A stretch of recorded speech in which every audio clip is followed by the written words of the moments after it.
This video will help you sleep and relax. But before we begin, I would like to know which city you're from and what time you're watching this. Now, subscribe to the channel, relax, and let's begin. I still can't sleep right. It's been nearly 2 years since they took Sheriff Keller away. But every time I hear a car slow down outside my house or see headlights sweep across my living room wall, my heart starts hammering against my ribs. My doctor says it's PTSD. I guess finding out the man who was supposed to protect you was actually hunting you will do that to a person. I've lived in Antelope County my whole life. It's one of those places where everybody knows everybody, or at least they think they do. William Keller became our sheriff when I was still in high school, and for almost 20 years, he was what we all thought a sheriff should be. Tall, imposing, with that military crew cut he never grew out of and a way of making you feel simultaneously protected and slightly intimidated. My dad used to say, "Thank God for Sheriff Keller, keeping the bad elements out of our county." The irony of that statement makes me sick now. My nightmare started last spring when my husband Carl died unexpectedly of a heart attack. I was 42, suddenly alone in our farmhouse about 4 miles outside of town. The community rallied around me at first. Casseroles, phone calls, the whole small-town support system. Sheriff Keller was especially attentive. He'd stop by just to check on me, bring me groceries sometimes, even fix my porch step that had been loose for months. At the time, I thought it was just kindness. About 3 weeks after the funeral, Keller asked me to dinner. I wasn't ready, not even close, and I told him so as gently as I could. He smiled and said he understood completely, but something changed in his eyes, just for a second. But I saw it, a flash of something cold. I brushed it off as my imagination. That night was the first time it happened. I woke up around 2 in the morning to the sound of someone trying my back door handle. Our farmhouse is pretty isolated, and Carl had always been the one to check on strange noises. I froze in bed, listening as the handle jiggled, then stopped.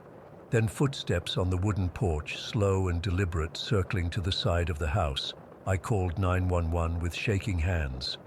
Deputy Whitman came out, not Keller, and found nothing. No footprints, no signs of attempted entry. He was kind, but I could tell he thought I was just a jumpy widow. "Probably just the wind, Mrs. Mitchell," he said. "Or maybe a raccoon. They can sound real human sometimes." 3 nights later, it happened again. This time, I woke to the beam of a flashlight sweeping across my bedroom wall, coming through the window. I heard the distinct sound of boots on gravel outside. Again, I called 911. This time, Sheriff Keller himself came out, all concern and authority. "Living alone out here can play tricks on your mind, Sarah," he said, using my first name in that familiar way he had. "But I'll have the boys drive by more often, don't you worry." I thanked him, feeling simultaneously relieved and oddly unsettled. As he was leaving, he paused at the door. "You know, Sarah, if you ever reconsider that dinner, sometimes companionship is the best cure for fear." I declined again, and that night I finally installed the home security system Carl had wanted for years. The security system didn't help. Over the next few months, strange things kept happening. I'd come home to find my kitchen chairs arranged differently. Once, I found mud tracked across my floor when I was certain I'd cleaned before leaving. Another time, my wedding photo was turned face down. Each incident was small enough to make me question my sanity. Was I forgetting things in my grief? Was I going crazy? I started writing everything down to reassure myself I wasn't imagining things. When I reported the incidents, Keller would listen sympathetically but always find some explanation. Local kids playing pranks or my own stressed mind forgetting what I'd done. "Grief does strange things, Sarah," he'd say. Sometimes he'd send a deputy to check things out. Sometimes he'd come himself, but nothing ever came of it. The night visits continued. Footsteps on the porch, flashlight beams, rattling doorknobs. Sometimes weeks would pass without incident, and I'd start to relax. Then it would start again. I began to dread sundown. I installed more locks, more lights. I got a dog, a big German shepherd named Rex. He started barking at shadows. It wasn't just me. At the grocery store one day, I overheard Elaine Hoffman telling someone about hearing footsteps around her house at night. Elaine lived alone too, on the other side of town. When I approached her about it, she seemed relieved that someone believed her. "I told the sheriff," she whispered, "but he said it was probably just kids. He offered to drive by more often, but honestly, Sarah, it only seems to happen when I've talked to him recently." That's when the first cold fingers of suspicion touched me. I started asking around, carefully. Tom Breyer, who owned the hardware store, mentioned items moved around in his house. The Jensens found their back door unlocked when they were sure they'd secured it. Old Mrs. Wilkins reported seeing someone standing in her yard at night, just watching her house. All of them had reported it to Sheriff Keller. All of them had been subtly made to feel they were overreacting. I started keeping a notebook, dates, times, incidents, mine and others I heard about. I noticed patterns. The incidents seemed to cluster around people who lived alone or on the outskirts of town. Many of us had rejected Keller's personal advances or opposed him in some way. Tom Breyer had spoken against Keller's proposal for a new jail at a town meeting. The Jensens had supported Keller's opponent in the last election. I didn't know what to do with my suspicions. "Who do you report the sheriff to?" I was scared to talk to the deputies. They all answered to Keller. Then I saw the news about the FBI coming to town to investigate drug trafficking. I remember feeling a surge of hope. Agent Rebecca Harmon didn't look like I expected an FBI agent to look. She was petite, with short dark hair and kind eyes behind no-nonsense glasses. I approached her at the diner where she was having lunch alone. My hands were shaking as I sat down across from her. "I think Sheriff Keller might be terrorizing people in this town," I blurted out, then immediately regretted my directness as her eyebrows shot up. To my surprise, she didn't dismiss me. Instead, she listened, really listened, as I showed her my notebook and explained everything that had been happening. When I finished, she was quiet for a long moment. "Mrs. Mitchell, I'm going to tell you something in confidence," she finally said. "Drug trafficking isn't why I'm here. We received an anonymous tip about Sheriff Keller with allegations similar to what you're describing. Your information could be very helpful." For the first time in months, I felt a weight lift. Someone believed me. Someone with authority was looking into it. Agent Harmon asked me to continue documenting everything, but to act normal around Keller. "Don't change your routine," she warned. "Don't let him know you suspect anything." It was the hardest thing I've ever done. Every time Keller drove past my house or called to check in, I had to fight the urge to scream at him. I installed hidden cameras in my house at Agent Harmon's suggestion. For weeks, nothing happened during the night, as if Keller somehow sensed the trap. Then came the night that still gives me nightmares. I woke at 3 in the morning to Rex growling low in his throat. The security system hadn't triggered, but I could hear someone moving on the back porch. I texted Agent Harmon as instructed and lay perfectly still, pretending to be asleep, my heart pounding so hard I was sure it could be heard. My bedroom door was cracked open, and through it I saw a beam of light sweep across my living room. Rex was still growling, but he didn't bark, which struck me as odd. Then I heard a familiar voice whisper, "Good boy, Rex. Quiet now." It was Keller. He'd been coming into my house. The realization nearly made me gasp aloud. I heard him moving around my living room, opening drawers, shifting things. Then his footsteps approached my bedroom. I closed my eyes almost completely, leaving just the tiniest slit to see through. The door opened wider, and there he was, Sheriff Keller, dressed all in black, watching me sleep. He stood there for what felt like an eternity, just watching, while I fought to keep my breathing even. After he left, I threw up from the stress. Agent Harmon arrived 30 minutes later with 2 other agents. They took the camera footage, which had captured everything. Harmon looked grim as she watched it. "He drugged your dog," she said, pointing to a moment on the footage where Keller had tossed something to Rex. "That's why he didn't bark." The investigation accelerated after that night. They found Keller's hunting cabin with its hidden safe full of trophies, items taken from homes all over the county, including a bracelet Carl had given me that I thought I'd lost. And the journal. God, that journal. Agent Harmon didn't let me read it, but she told me enough. Keller had been keeping score, literally assigning points for different reactions he could provoke. 3 points for making someone call 911. 5 points if they installed new security. 10 if they moved away entirely. When they moved to arrest him, Keller barricaded himself in his house with enough weapons for a small army. The standoff lasted 14 hours. I watched from behind police lines as Pastor Milligan finally talked him into surrendering. The trial revealed everything, the 3 murders, including Carl's. My husband hadn't died of a heart attack. Keller had been injecting people with something that mimicked heart failure. He'd targeted Carl because he wanted me. I wasn't just being paranoid or grief-stricken. Keller had been gaslighting me, terrorizing me, and planning to console me right into his bed. Deputy Whitman testified that he'd suspected something was wrong for years, but had been too afraid to act. Keller had dirt on everyone, he said. The whole department had been paralyzed by fear of their own sheriff. Keller got 3 consecutive life sentences without parole. They say he showed no remorse, just smiled that same reassuring smile he'd given us all for years. I still live in my farmhouse. I refuse to let him drive me away, but I don't think I'll ever feel completely safe again. None of us will. When the person sworn to protect you turns out to be the monster, it breaks something fundamental in your understanding of the world. Last week, I heard footsteps on my porch at night. It was just the UPS man delivering a late package, but I spent the rest of the night sitting up with Rex and my shotgun, watching the doors. Some wounds never fully heal. Story 2. This happened about 3 weeks ago. I was driving back from a business trip that had completely drained me. I'd been on the road for hours, and it was already past midnight.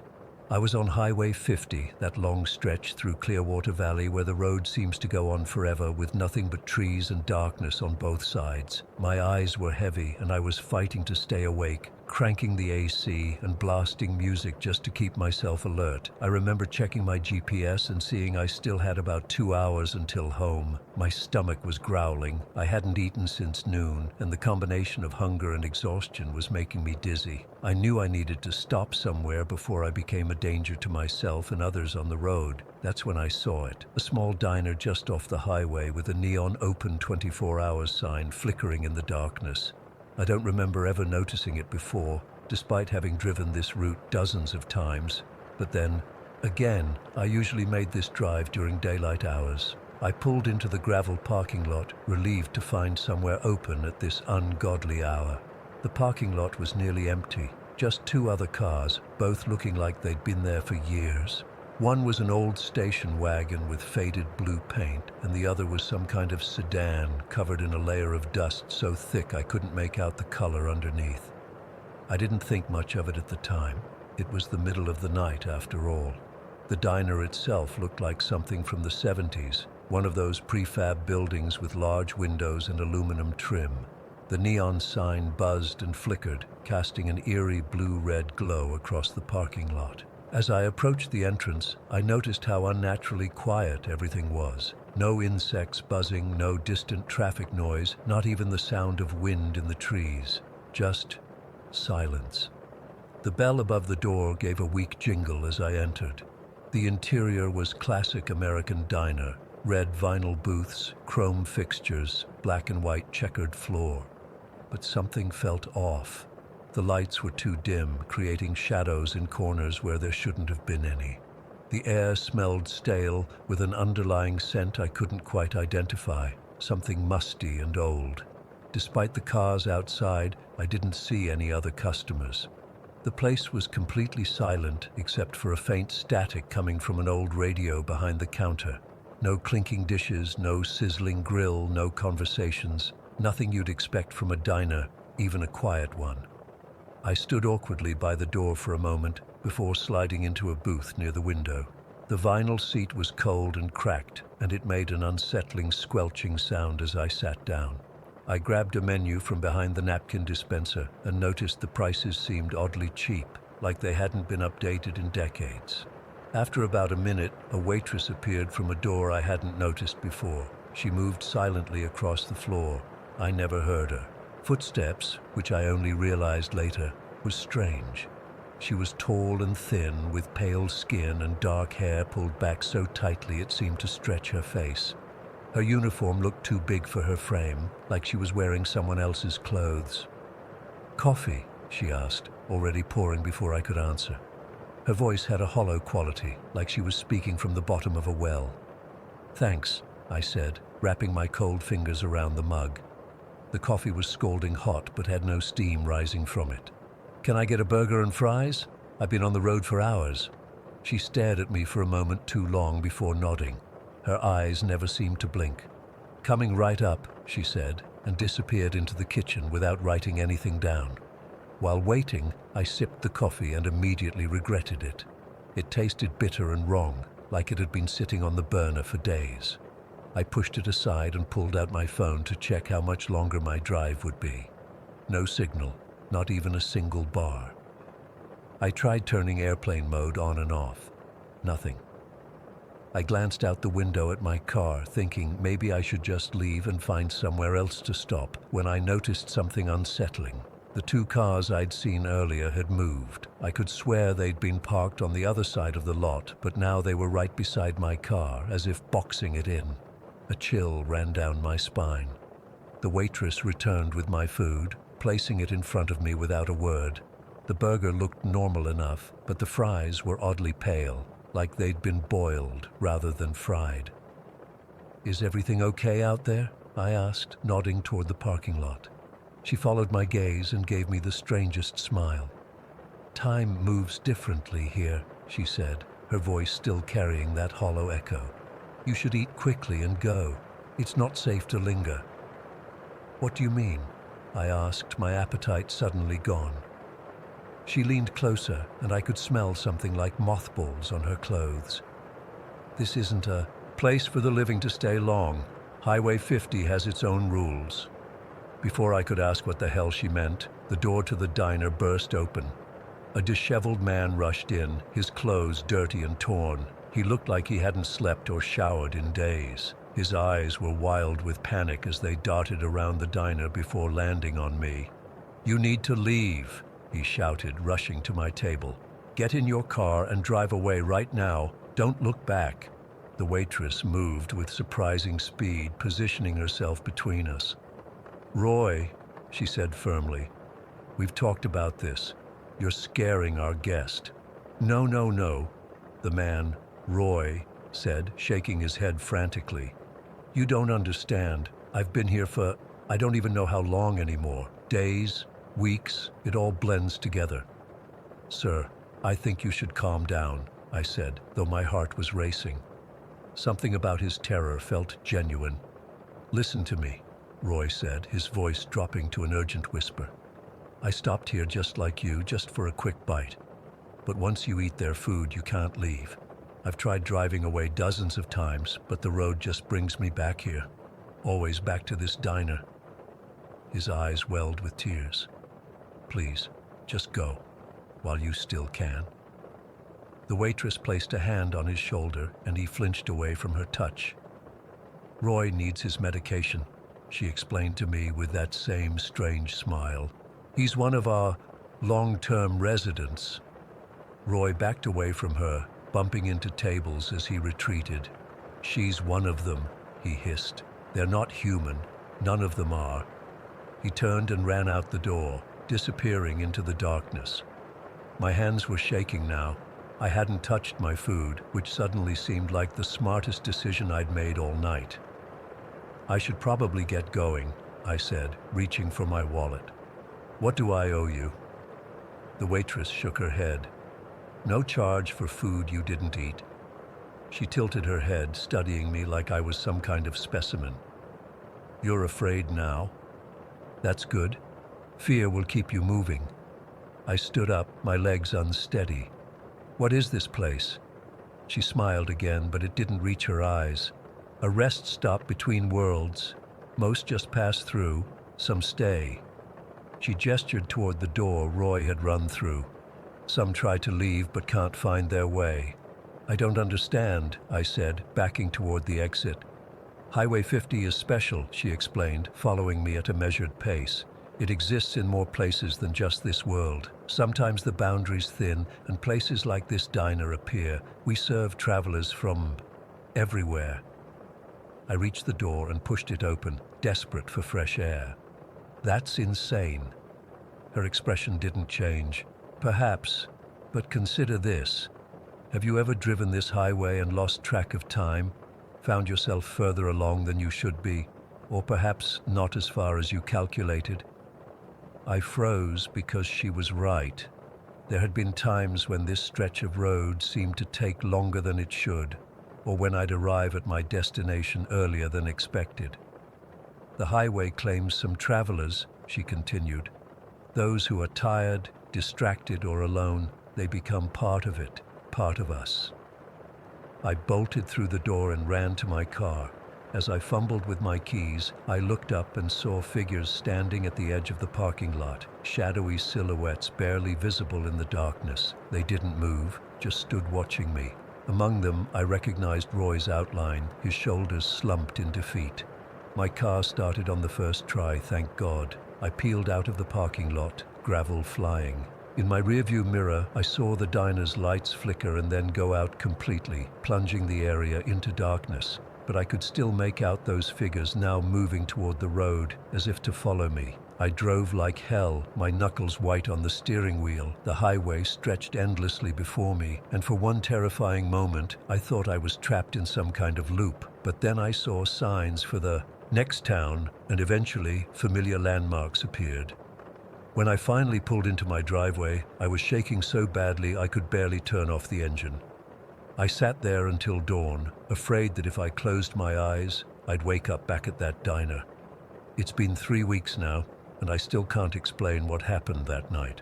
I've looked up information about Highway 50 through Clearwater Valley, searching for reports of a strange diner or missing persons in that area.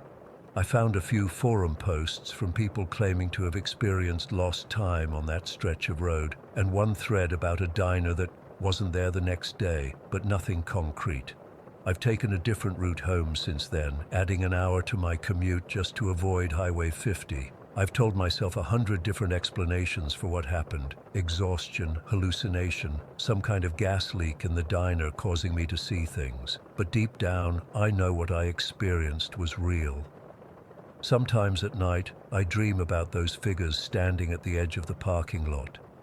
In my dreams, they call my name, telling me they're waiting for me to return. And sometimes, when I'm driving home late and see a flickering neon sign in the distance, I feel a pull, an urge to stop and rest for just a moment. But I won't, because I know now that some places aren't meant for the living, and some roads lead to destinations that aren't on any map. If you're ever driving down Highway 50 through Clearwater Valley late at night and you see a diner with a flickering "Open 24 hours" sign, please keep driving. No matter how tired you are, no matter how hungry, just keep driving. Because I'm not sure everyone gets the chance to leave like I did. Story 3. I still can't sleep through the night. It's been 4 years since everything happened, but every time I close my eyes, I see those red triangles. And when I finally do fall asleep, I wake up in a cold sweat at exactly 3:33 in the morning, every single night. I've been debating whether to share this for months. I know it's dangerous, but people need to know what's happening in our police departments. What happened to me could happen to any officer who stumbles onto something they weren't supposed to see. Back in 2019, I was Detective Lauren Bishop with Internal Affairs in the Montgomery County Police Department in Maryland. 14 years on the force, the last 5 in IA. I wasn't exactly popular. Nobody likes the cops who investigate other cops, but I had a solid reputation. I believed in the system, thought we were the good guys. That all changed on October 8, 2019. I got to my desk that morning and found a small package wrapped in brown paper. No return address, no postmark. Someone had hand-delivered it. Inside was a USB drive with a red triangle drawn on it in permanent marker. No note, nothing else. I should have been more cautious, but curiosity got the better of me. I plugged it in, and what I saw made my stomach turn. Body camera footage showing at least 8 high-ranking officers in our department taking payoffs, planting evidence, and worse. Each video file was marked with that same red triangle symbol. The footage showed Captain Harris taking an envelope from a known drug dealer, Lieutenant Morrison threatening a witness, Deputy Chief Wilson laughing while Officer Rodriguez planted a gun on an unconscious suspect. These weren't just bad apples. These were the people running our department. I spent that whole day reviewing the footage, documenting everything. By the time I left the office, it was after 10 at night. I called my supervisor, Captain Reynolds, and left a message saying I needed to meet him first thing in the morning about a sensitive matter. The next morning, Reynolds seemed uncomfortable when I showed him the footage. He kept wiping his forehead, avoiding eye contact. "Where did you get this, Bishop?" he asked, his voice barely above a whisper. "Anonymous delivery. I'm thinking it might be someone inside the department. You haven't shown this to anyone else, have you?" The way he asked sent chills down my spine. "No, sir. Just you." He nodded slowly. "Good. Keep it that way. This is complicated. Give me 48 hours to figure out how to handle this properly." I didn't like it, but I agreed. That night I copied everything to a separate drive I kept at home just in case. Call it instinct or paranoia, but something felt off about Reynolds' reaction. The next morning, I went out to my car and found all 4 tires slashed. Not just slashed, each one had the same triangular pattern cut into them. 3 precise cuts forming a triangle, a warning. I took photos, then called a tow truck. At work, I mentioned the incident to Reynolds. His face went pale. "Probably just vandals," he said, but his eyes told a different story. "Maybe you should take a few days off, Bishop, for your safety." "With all due respect, sir, that's not happening. Not with what's on that drive." He sighed. "Then at least be careful. Watch your back." That night, I couldn't sleep. Around 2 in the morning, I noticed a car parked across from my house, an unmarked police cruiser. I recognized the model. It sat there for exactly 2 hours before driving away, replaced immediately by another similar vehicle. They weren't even trying to be subtle. I called a friend from the academy who now worked for the state police. She couldn't offer official help, but agreed to run some background checks for me. While waiting to hear back, I decided to look into Officer Rodriguez first. He was the youngest officer in the footage and might be the easiest to crack. I drove to the precinct where he worked, planning to observe him from a distance, maybe follow him after his shift. I never got the chance. When I arrived at 6 in the morning, the parking lot was filled with patrol cars and an ambulance. Officers were standing around, some crying. I approached one of them, showed my badge. "What happened?" The young officer looked at me with red eyes. "Rodriguez found him in his patrol car at the end of his shift, just dead. No signs of injury or anything. Medical examiners saying possible heart attack, but he was only 32. My blood ran cold. When exactly did they find him? Dispatch got concerned when he didn't respond to radio checks. Sent another unit to find him at 3:45 a.m. I pushed further. Do they know when he died? The officer looked uncomfortable. Word is his watch stopped at 3:33. Weird coincidence. Coincidence. Right. I asked if I could see the body, claiming it was related to an ongoing IA investigation. They reluctantly let me view him before transport to the morgue. Rodriguez looked peaceful, like he'd just fallen asleep. No marks, no signs of struggle, just dead. His radio caught my eye. It was still on, the little green power light blinking. I pressed the replay button for the last received transmission. A burst of static, then 3 words that made my skin crawl. Red signal active. I copied the transmission to my phone before anyone noticed, then slipped away. This wasn't a coincidence. Someone had killed Rodriguez, and I was holding evidence that might explain why. My friend from state police called that afternoon with some information. Lauren, there's nothing official, but there are rumors about something called the Brotherhood of the Shield, some kind of unofficial group within the department that protects its own. And Lauren, all the names you gave me, they're supposedly high-ranking members. What about Rodriguez? Low-level member, recently inducted. Why? He's dead. Found this morning in his patrol car. Silence on the line, then. Jesus, Lauren, you need to be careful. These people, there are stories. What kind of stories? Officers who filed complaints against members of this group had things happen to them. Bad things.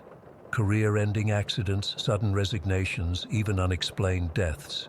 23 cases that I could find in the last decade. I thanked her and hung up, my mind racing. 23 officers silenced. And now, Rodriguez. The next morning, Lieutenant Morrison was found dead in his patrol car. Same circumstances. No visible trauma discovered at the end of his shift. And according to the officer I bribed for information, his watch had stopped at precisely 3:33 a.m.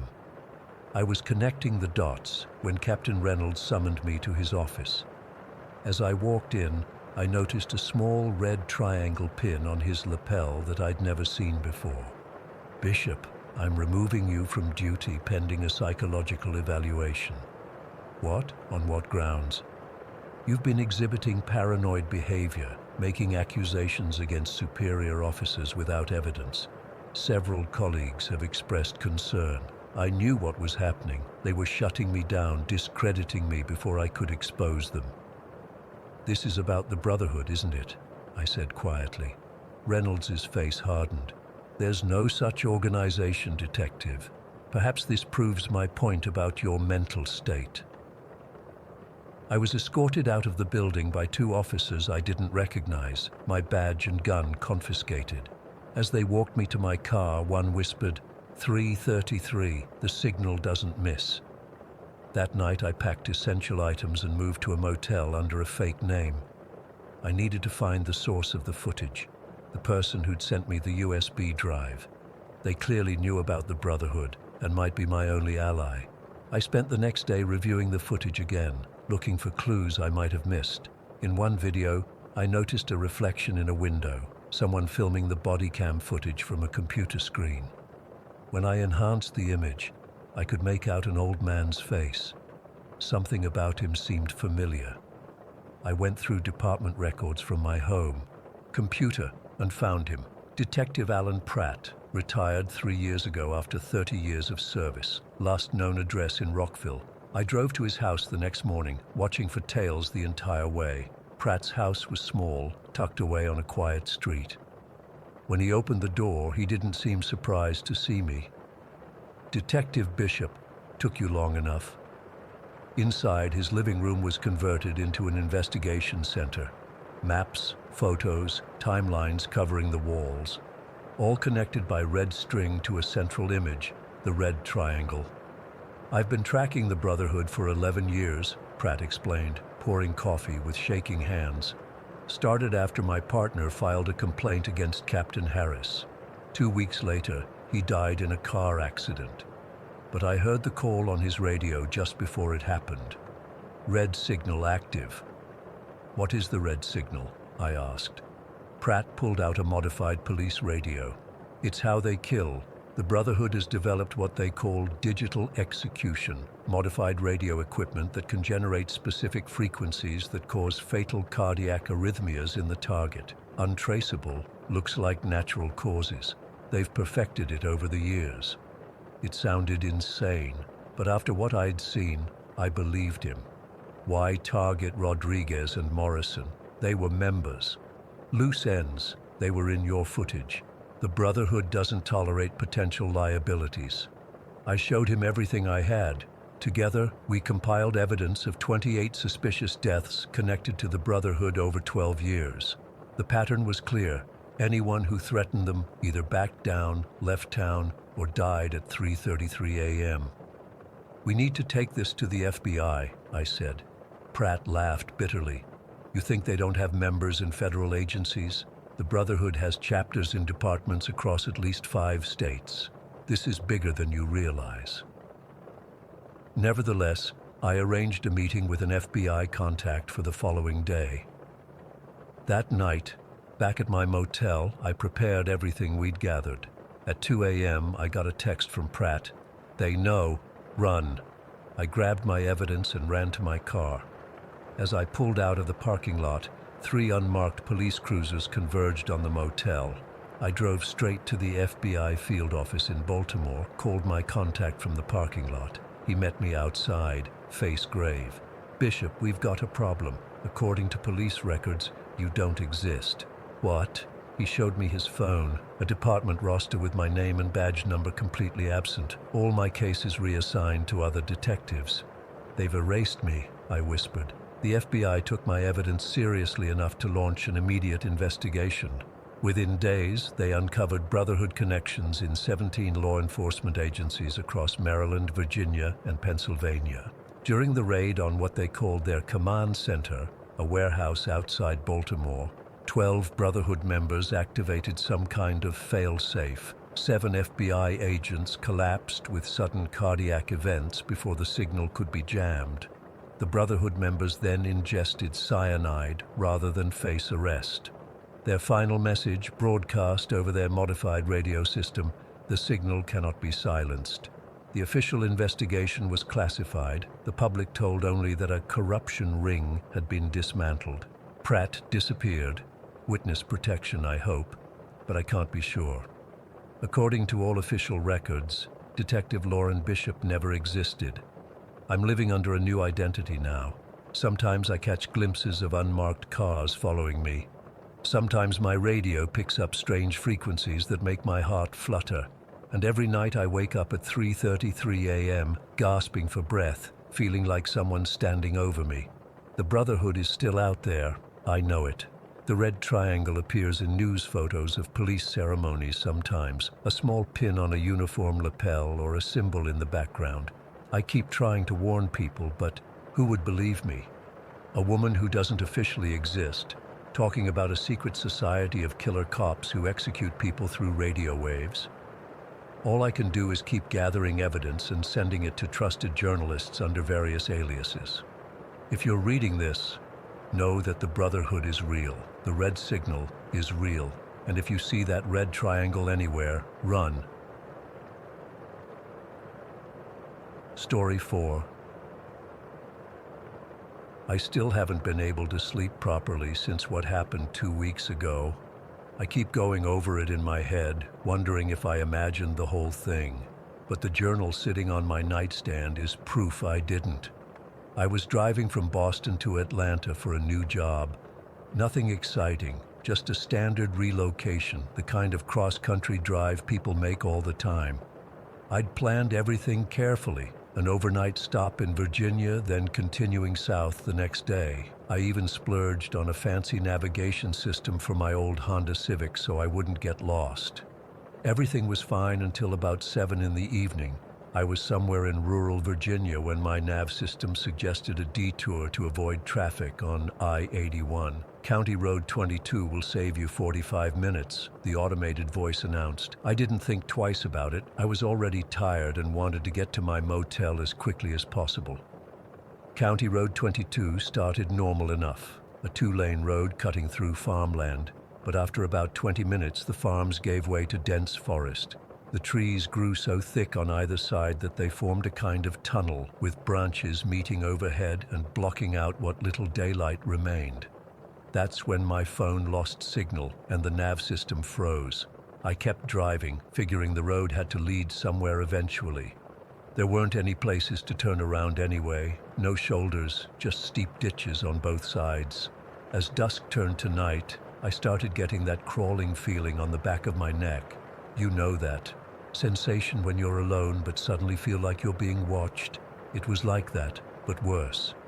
After driving for what felt like forever but was probably only another half hour, I spotted a road sign. Cricket song, 3 miles. I'd never heard of it, but a town meant people, gas, and hopefully directions. The road descended toward a river valley, and I crossed an old iron bridge that rattled underneath my tires. The sound echoed weirdly, almost like it was coming from multiple directions at once. As I crossed, I swear I saw shapes moving in the dark water below, but it was probably just my headlights reflecting off the current. When I reached Cricket Song, I was relieved to see lights and people. It looked like some kind of festival was happening. Lanterns hung between buildings, and the town square was filled with people milling about. But something was off. Everyone was dressed in old-fashioned clothes. Not modern Halloween costumes, but authentic-looking Victorian-era outfits. Women in long dresses with high collars, men in waistcoats and top hats. I pulled up to what looked like a gas station at the edge of town. It was an old-style pump, the kind you see in photographs from the 1950s, but it appeared to be operational. As I got out of my car, I realized something even stranger. Despite my car being the only modern vehicle on the street, nobody was looking at it. People walked past without even a glance. It was like they couldn't see it. "You shouldn't be here." I nearly jumped out of my skin. A woman had appeared beside me, mid-30s, dressed normally in jeans and a flannel shirt. The first person I'd seen who didn't look like they'd stepped out of a time machine. "Sorry, I didn't mean to scare you," she said, lowering her voice. "I'm Marion Hayes. You need to leave. Now." "I'm just trying to get back to the highway," I explained, feeling increasingly uneasy. "My GPS died and—" "This is the Memory Festival," she interrupted, glancing nervously at the townspeople who still hadn't acknowledged either of us. "Once a year, Cricket Song remembers everyone it's lost." "I don't understand." Marion sighed and pulled me away from my car, toward the shadow of the gas station. "They're not ghosts," she whispered. "They're echoes, imprints left on the town. Normally, they can't interact with the living unless..." "Unless what?" "Unless a visitor has a connection to someone in the memories." That's when I saw her, a young woman with copper-red hair crossing the street about 50 feet away. She couldn't have been more than 20, but I recognized her instantly from old photographs. My grandmother, Eleanor Russell. "That's impossible," I whispered. "That's my grandmother when she was young." Marion's face went pale. "Russell? As in Eleanor Russell? You know her?" "The Russells were founding families," Marion said. "But your grandmother never mentioned Cricket Song?" I shook my head. Grandma Eleanor had grown up in Pennsylvania as far as I knew. She'd never once mentioned a place called Cricket Song. "No one who leaves here ever speaks of it again," Marion said grimly. "Listen to me. You need to get back in your car and cross that bridge. Now. Don't follow her. Don't talk to anyone else." But I couldn't just leave. That was my grandmother, the woman who raised me after my parents died. She'd passed away 3 years ago, and here she was, young and alive. Before Marion could stop me, I was walking toward the town square. The festival was stranger up close.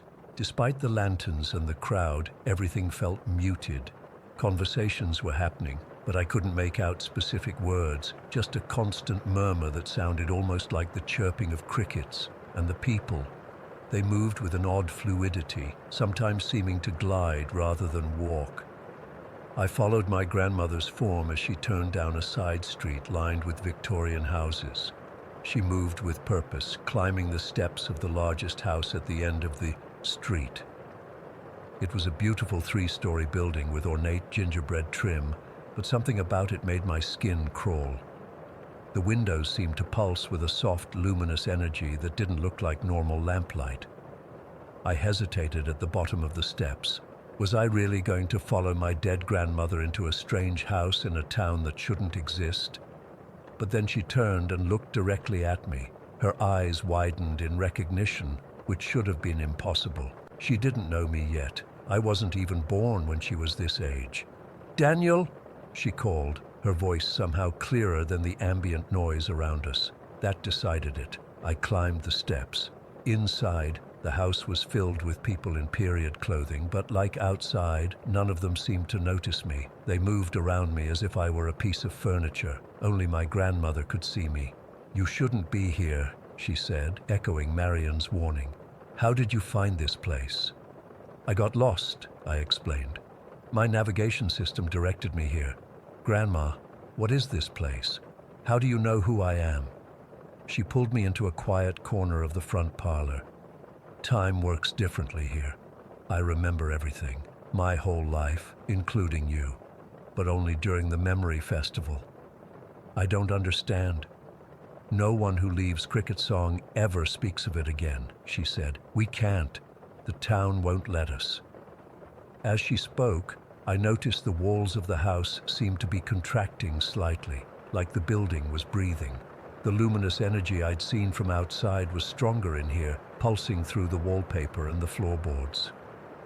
The town is dying, Daniel, my grandmother whispered. It needs new memories to sustain itself. That's when I noticed the shadows gathering in the corners of the room, darker than they should have been. They seemed to move independently of the people casting them, stretching and reaching toward us. We need to leave, now. My grandmother grabbed my hand. Her touch was solid, real, not what I'd expect from a memory or a ghost. She pulled me toward the front door, but it had disappeared, replaced by a solid wall. The back, she urged, pulling me through the crowd that continued to ignore us. As we moved through the house, I realized it was transforming. Doorways narrowed as we approached them. Hallways stretched longer than they should have. The shadows pursued us, moving faster now, swallowing up the party guests who simply faded away when touched, like smoke dispersing. We burst through the back door into a garden that definitely hadn't been there when I entered the house. The night sky above was wrong too. No stars, just a void with occasional pulses of that same strange luminosity. Run for the bridge, my grandmother ordered. Don't stop, don't look back. Come with me, I pleaded. She shook her head. I can't, I'm part of it now, but you can still escape. The shadows were pouring out of the house behind us, coalescing into shapes that weren't quite human. My grandmother pushed me toward a gap in the garden fence. Run, she shouted. I'll hold them back. I ran, through backyards and alleyways, past Victorian houses that seemed to bend toward me as I passed. The entire town was coming alive around me, buildings twisting and roads rippling like liquid. Behind me, I heard a sound like thousands of crickets, growing louder with each step. The bridge appeared ahead, its iron framework silhouetted against the darkness. I sprinted toward it, my lungs burning. When I reached the middle of the bridge, I made the mistake of looking back. Cricket Song was no longer a town. It had transformed into a pulsating mass of light and shadow, with thousands of faces forming and dissolving across its surface. One of them was my grandmother's, her expression serene despite the horror around her. The mass surged toward the bridge but stopped abruptly at the first iron support. It writhed and shrieked, a sound like metal tearing, but couldn't cross. I didn't wait to see more. I ran across the bridge and didn't stop until I reached my car, which was somehow parked on the other side. My hands shook so badly I could barely get the key in the ignition. As I pulled away, my navigation system suddenly reactivated, cheerfully announcing, returning to route. County Road 22 looked normal now, just a regular country road. When the sun rose a few hours later, I was back on the interstate, convinced I'd had some kind of breakdown from driving too long without rest. But then I noticed something on the passenger seat that hadn't been there before, a leather-bound journal. Inside was my grandmother's handwriting, along with entries from my grandfather I'd never met. The first page simply read, "Some detours last generations." I've read that journal cover to cover since then. It's full of stories about Cricket Song and warnings never to return. According to my grandparents, the town exists in a fold between places, appearing only to those with a connection to it. And once you've escaped, you'll never find your way back, no matter what route you take. I still don't know what Cricket Song really is. A place where memories become real, a living entity that feeds on human experiences. Whatever it is, I wake up every night hearing crickets, even though it's winter and my windows are sealed shut. The strangest part? I've tried to tell this story before, to friends and even to a therapist, but every time I find myself talking about a normal detour through a normal town. Only when I write it down can I tell the truth. The town won't let me speak of it, just like my grandmother said. Story 5. I've never really shared this with anyone beyond a few close friends, but it's been almost 4 years now, and I still wake up sweating some nights, so maybe writing it down will help.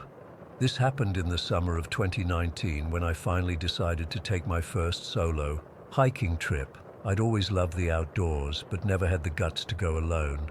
My friends were either too busy with work or not interested in sleeping on dirt, as they put it. So after months of researching gear, routes, and safety tips, I settled on a 3-day trek in a less touristy section of the Rocky Mountains. I wanted solitude, spectacular views, and to prove to myself I could handle it. The first day was exactly what I'd hoped for. I started early, around 7 in the morning, with perfect weather. Sunny, but not too hot, with this amazing, crisp mountain air that just fills your lungs differently than city air. The main trail was well marked and maintained, winding through these gorgeous pine forests and meadows absolutely covered in wildflowers. I kept stopping to take photos, which put me slightly behind schedule, but I wasn't worried. By mid-afternoon, I'd made decent progress. The trail had begun to climb more steeply, and I noticed fewer hikers passing by. The last person I saw was this older guy with a walking stick who just nodded as he passed, heading back down. Looking back, I wish I'd asked him about the trail ahead.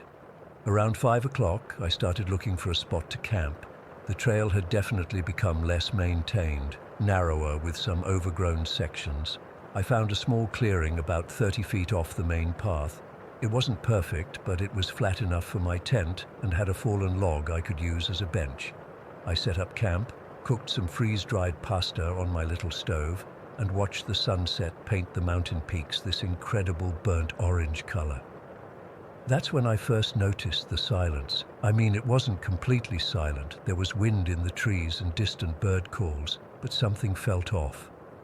In the woods, there's usually this constant background noise of wildlife, but it seemed unnaturally quiet.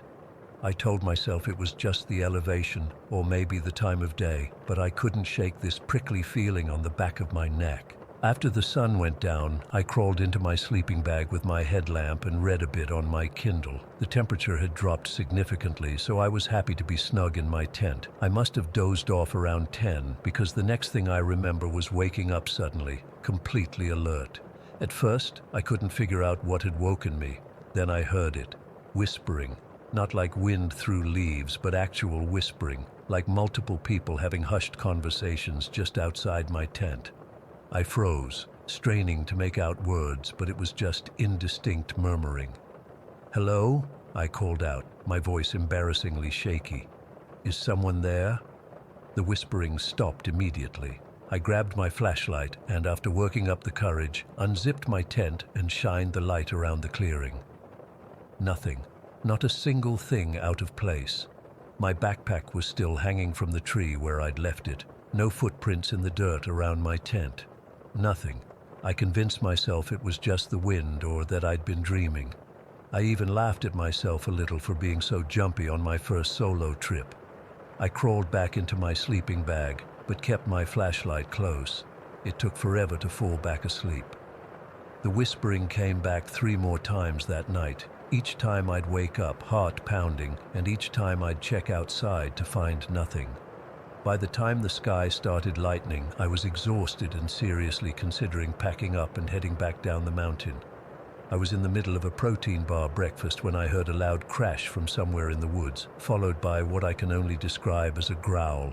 Not like a bear or mountain lion. I'd watched enough nature documentaries to recognize those. This was different, lower, and somehow more human-sounding, but definitely not human. I grabbed my bear spray and scrambled out of the tent. Again, nothing visible. The forest looked completely normal in the early morning light, but the silence was even more pronounced now. Not a single bird call or insect buzz. That was it. I packed up faster than I ever had before and was back on the trail within 20 minutes. I kept telling myself that once I got moving and the sun was fully up, I'd feel better. And for a while, I did. The morning was beautiful, The trail was easier to follow in daylight, and I tried to focus on taking photos of wildflowers and mountain vistas rather than whatever had freaked me out during the night. But I couldn't shake the feeling of being watched. Every few minutes I'd spin around, convinced someone was following me. Of course, the trail behind me was always empty. Once I thought I saw movement among the trees, but when I stared harder, there was nothing there. I hiked for about 3 hours, pushing myself to move faster than I normally would. According to my map, there should have been a small lake coming up soon, which seemed like a good destination. Open space, maybe other hikers. Definitely better than the claustrophobic feeling of the forest. That's when I saw it, an old wooden signpost half hidden by overgrown bushes. It was weathered and tilting to one side, but I could still make out the carved words, Lost Peaks Trail. It wasn't on my map, which was strange because I'd researched this area pretty thoroughly. My rational brain said to ignore it and stick to my planned route, but something about that name pulled at me. Lost Peaks. Maybe it led to a viewpoint not marked on regular tourist maps. I hesitated for maybe 5 minutes before curiosity won out. The trail was overgrown but still visible, winding deeper into the forest and seemingly uphill. I figured I'd follow it for 30 minutes max, then turn back if it didn't lead anywhere interesting. The Lost Peaks Trail was definitely not maintained like the main route. In some places, I had to push through bushes or climb over fallen trees. The forest seemed denser here, with less sunlight filtering through the canopy. I checked my phone, no signal, as expected, but the GPS still worked. I dropped a pin at the junction so I could find my way back. After about 20 minutes of hiking, the trail opened into a small clearing, and my heart nearly stopped. There, nestled against a rocky outcropping, was a cabin. Not some Park Service structure, but an old hand-built log cabin that looked like it had been there for decades. The roof was partially collapsed on one side, and the small porch sagged dangerously, but it was unmistakably a human dwelling. Common sense told me to turn around. Abandoned structures in the middle of nowhere are never a good sign. But that same curiosity that led me onto the trail pushed me forward. I approached slowly, calling out, "Hello? Anybody here?" multiple times. The cabin door hung partially open on rusted hinges. I pushed it gently with my hiking pole, wincing at the creaking sound that seemed too loud in the quiet forest. The interior was a single room, dusty and filled with cobwebs. A rusty cast-iron stove sat in one corner, a small table and chair in another. What caught my attention, though, were the photographs. Tacked to one wall were maybe a dozen faded photographs. In the dim light, I had to use my flashlight to see them clearly. They showed hikers, men and women of different ages, wearing gear that spanned several decades from what looked like the 1970s to more recent times. But what made my skin crawl was their expressions. Every single person had the same look in their eyes, this profound sadness that seemed to stare right through the camera. And in each photo, the same mountain peak was visible in the background. I was so focused on the photos that I didn't notice the temperature drop until my breath started fogging in front of my face. It had been a warm summer day just moments before, but suddenly it felt like winter inside the cabin. And then the whispering started again, the same indistinct murmuring I'd heard outside my tent, but louder now, more urgent. It seemed to be coming from everywhere and nowhere at once. I spun around, flashlight beam dancing wildly across the cabin walls. "Who's there?" I shouted, my voice cracking with fear. The whispers intensified, and I swear I could almost make out words now. Phrases like "don't stay" and "go back," repeated over and over, overlapping each other like dozens of people trying to warn me simultaneously. That's when I saw it, a figure standing in the doorway. I couldn't make out distinct features. It was more like a shadow, darker than the shadows around it. Roughly human-shaped, but somehow wrong, like the proportions were slightly off. The only clear feature was its eyes. They reflected my flashlight beam with a piercing blue glow that was definitely not human. I don't remember consciously deciding to run. 1 second I was frozen in place, and the next I was bursting past the figure, feeling an icy cold sensation as I brushed against it. I ran blindly through the forest, no longer caring about following the trail, just desperate to put distance between myself and the cabin. Branches whipped at my face and arms, but I barely felt them. I don't know how long I ran before I tripped over a root and went sprawling. I lay there gasping for breath, waiting for whatever was behind me to catch up, but nothing came. The forest around me was completely silent again, not even wind in the trees. After what felt like eternity, I managed to get to my feet and check my phone's GPS. Somehow, miraculously, I wasn't far from the main trail. It took me another hour of careful navigation to find my way back. When I finally reached the junction where the signpost had been, I stopped and stared in disbelief. There was no signpost, no Lost Peaks trail, just unbroken forest alongside the main path. I practically ran down the mountain after that, not stopping until I reached the trailhead parking lot. I drove straight home without stopping, my hands shaking on the steering wheel the entire way. I've spent countless hours since then researching the area, trying to find any mention of a Lost Peaks trail or an abandoned cabin. I've looked up missing hikers in the region, searched for those sad-eyed people from the photographs. I've found nothing concrete, just vague forum posts about strange experiences in that section of the mountains, and a couple of local legends about hikers who went up but weren't quite themselves when they came back down. I still don't know what I encountered that day. Maybe it was an elaborate hallucination caused by altitude sickness or exhaustion. Maybe I stumbled across something supernatural. All I know is that I've never gone hiking alone since then, and I always stick to marked trails now, and sometimes when I'm falling asleep, I still hear those whispers. Story 6. Carl, I still can't sleep properly after what happened last summer. I've been debating whether to share this for months, but I need to get it off my chest, and maybe someone here will have answers. In July 2018, I decided to take a solo road trip down the Pacific Coast Highway. I'd just gone through a rough breakup and needed to clear my head. The plan was simple: drive from Seattle to San Diego over 2 weeks, stay at random places along the way, take photos, and just breathe. The first couple days were exactly what I needed. I stayed at this cute B&B in Oregon the first night and a basic motel near Eureka the second. By the third day, I was feeling better than I had in months. The coastline was incredible. All those massive cliffs dropping into the ocean, the sun setting over the water. I even turned off my GPS and just followed the highway signs, wanting to disconnect completely. Big mistake.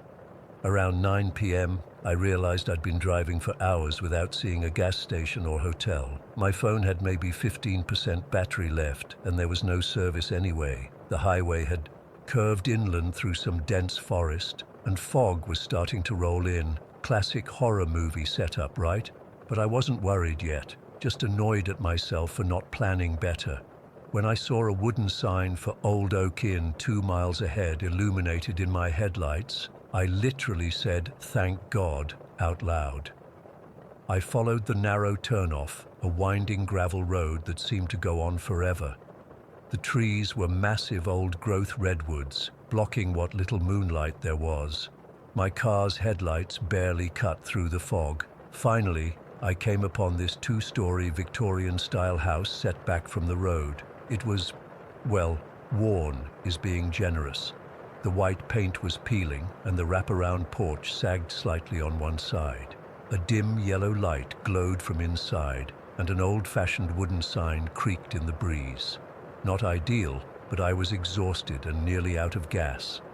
I parked and grabbed my overnight bag. The gravel crunched under my feet as I approached the front door, which was this massive oak thing with an iron knocker. Before I could use it, the door swung open. The woman who greeted me was maybe in her 50s, with gray streaked hair pulled back in a tight bun.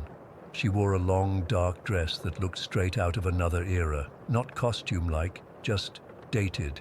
She smiled, but it didn't quite reach her eyes. "You're out late," she said. "We don't get many visitors this time of year." I explained my situation and she nodded like she'd heard it 100 times before. $65 for the night. Cash only. Breakfast at 7. The lobby was small with dark wood paneling and this musty smell like old books. I handed over the cash and she gave me an actual metal key, not a key card, for room 7. As she had me sign the guest book, I noticed it wasn't very full, maybe 10 entries for the entire month. I also couldn't help noticing there was no computer, just this ancient-looking ledger. "Is there Wi-Fi?" I asked. She actually laughed at that. "No, reception out here.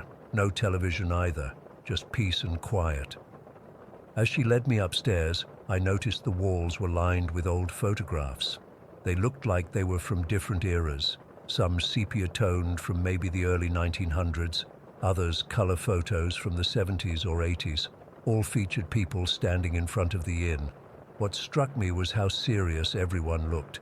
Not a single smile among them. My room was basic but clean.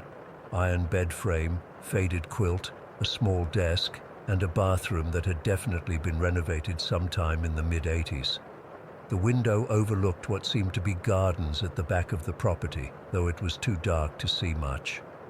"Sleep well," the innkeeper said, lingering at the door a moment too long before leaving. I tried to charge my phone, but the ancient outlet sparked when I plugged in my charger. After trying all 4 outlets in the room with the same result, I gave up. I was exhausted but too wired to sleep, so I decided to explore a bit. The hallway was dimly lit by wall sconces that cast these weird, elongated shadows. As I walked, I could have sworn the eyes in the photographs followed me. Classic paranoia, right? But something else bothered me. In some of the more recent photos, I noticed the same innkeeper, looking exactly the same age as she did now, standing in the background. Could have been her mother, I guess, but the resemblance was uncanny. I went downstairs and found a small sitting room with bookshelves. The books were all ancient, leather-bound editions of classics mostly. No modern paperbacks or magazines, no TV as promised, just an old radio that probably picked up nothing but static. Since I couldn't sleep and felt increasingly claustrophobic inside, I decided to step outside for some fresh air. The fog had thickened, but the moon was bright enough to see by. I walked around to the back of the inn, where I found a garden with stone pathways winding between overgrown rose bushes and these massive oak trees that must have been hundreds of years old. That's when I heard it, soft sobbing coming from deeper in the garden.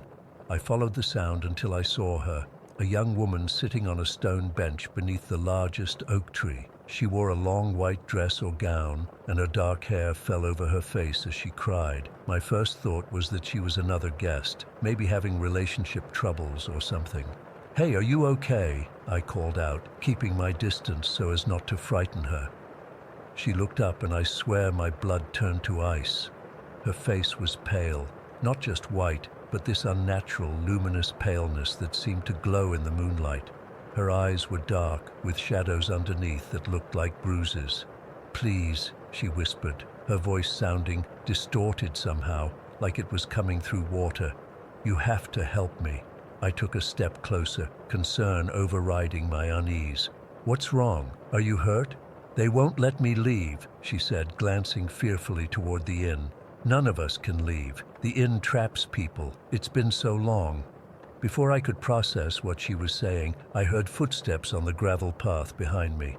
I turned to see the innkeeper approaching rapidly, holding an old-fashioned lantern. "Mr. Carter," she called sharply, "you shouldn't be out here at this hour." I turned back to the young woman, but she was gone. Not like she'd run away, there was nowhere to hide that quickly, but like she'd simply vanished into the air.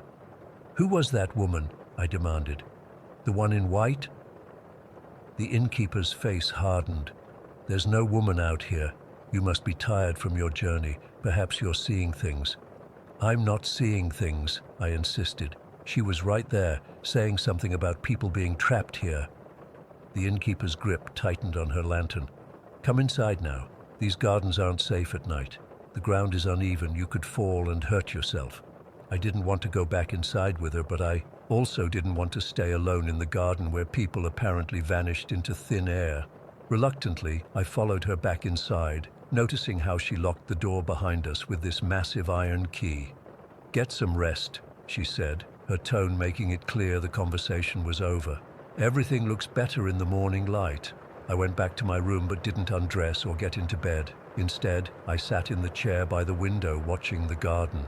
Around 3 a.m., I dozed off despite my best efforts. I woke to frantic knocking. The innkeeper burst in before I could answer, looking panicked. Her hair was disheveled and she clutched a small bag to her chest. "You need to leave," she hissed. "Now, take your things and follow me, quickly." "What? Why?" I asked, grabbing my bag more from reflex than anything else. "No time," she insisted, already heading for the hallway. "Stay close to me and don't look at the pictures." Naturally, that made me immediately glance at the photographs lining the hallway, and I nearly tripped over my own feet. The faces in the photos had changed. The people were the same, but their expressions, God, they looked terrified. Eyes wide, mouths open in silent screams. And in each photo, barely visible in the background shadows, was a figure in white. We rushed down the stairs, the innkeeper practically pulling me along. I noticed the guest book was open on the front desk as we passed, and several pages had been torn out. Outside, the fog had thickened to the point where I could barely see my car. The innkeeper thrust my key into my hand. "Drive away from here," she said urgently. "Don't stop until you reach the highway, and don't look back."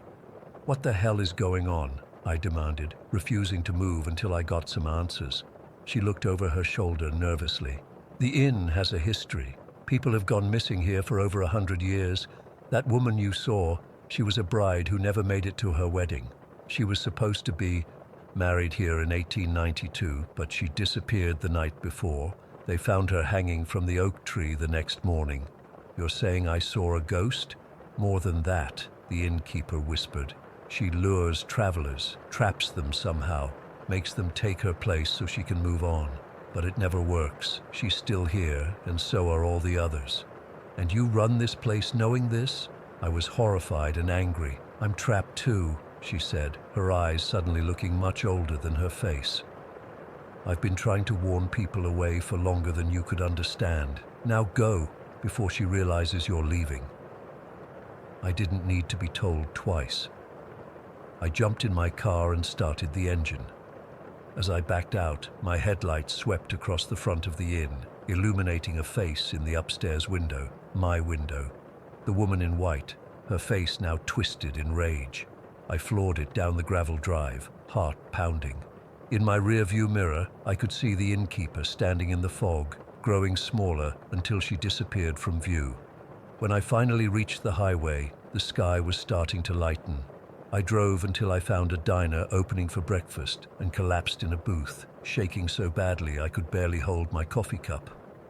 Later that day, I stopped at a local library and tried to research the Old Oak Inn. I found newspaper articles about disappearances in that area dating back to the 1890s. The most recent was from 2016, a college student on a hiking trip who was never found. His last known location was near where I'd turned off the highway.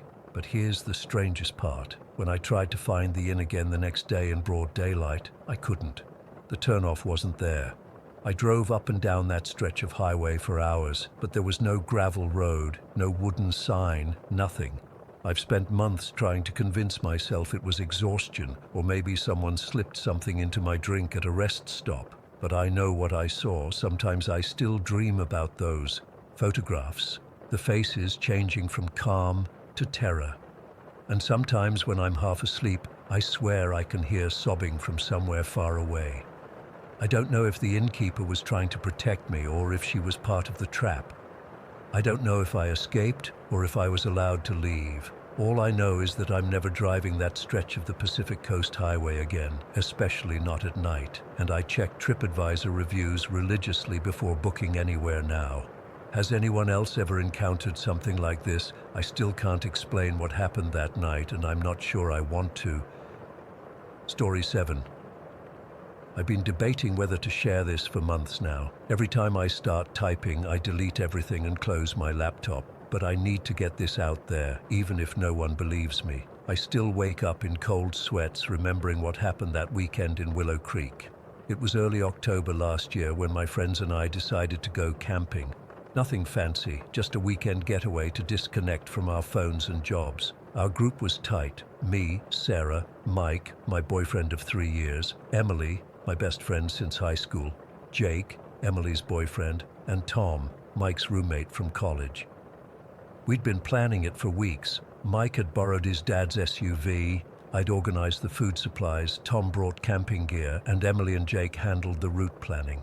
We picked Willow Creek because it was only 2 hours from where we lived, but felt completely isolated. Dense forest, hiking trails, and supposedly gorgeous views. The brochure made it look like paradise. We arrived Friday afternoon around 4 o'clock. The drive there was beautiful. Winding roads through forests with leaves just starting to turn golden and red. We were all in high spirits, laughing, playing stupid car games and blasting music. God, it feels like another lifetime now. The campsite was about a mile off the main road, accessible by a dirt path. As we set up our tents, I remember feeling so peaceful. The air was crisp, smelled like pine, and the only sounds were birds and the rustling of leaves in the breeze. We finished setting up just as the sun was setting, casting this golden orange light through the trees. Mike got a fire going while Tom unpacked the cooler with beers. It was chilly but not uncomfortable. Perfect camping weather. We sat around the fire, roasting hot dogs and marshmallows, passing around a bottle of whiskey Tom had brought. That warm, buzzy feeling of being slightly tipsy with your favorite people in the world. I miss that feeling of safety. Around 10, Jake started telling scary stories. He'd grown up near Willow Creek and knew all the local legends. At first it was the usual stuff, ghost hitchhikers, haunted bridges, but then he mentioned something that made my skin crawl even then. "You guys ever heard about Old Man Whitaker?" he asked, his face looking eerie in the firelight. None of us had, so he continued. Supposedly, he was this survivalist guy who moved deep into these woods like 40 years ago, built a cabin miles from any trail. Local hunters would occasionally spot him, but he'd disappear before they could approach. Over the years, hikers would go missing. Not many, maybe one every few years, but enough that people started talking. Mike laughed it off. "Every small town has a boogeyman, dude." "Yeah, but here's the thing," Jake leaned forward. "About 15 years ago, a search party looking for a missing hiker found human bones near where Whitaker supposedly lived. When police went to investigate, they found a cabin, but Whitaker was gone. The place was filled with weird symbols on the walls, animal skulls, the works. They never found him." Emily punched his arm. "Stop it, you're freaking me out." Jake grinned. "People say he still lives out there, watching hikers, waiting for someone to wander too far off trail." We laughed it off, but I noticed everyone stayed closer to the fire after that. Around midnight, we turned in, Emily and Jake in one tent, Tom in his own, and Mike and I sharing the largest one. I couldn't sleep. The forest that had seemed so peaceful during the day felt oppressive at night. Around 2 in the morning, I heard it.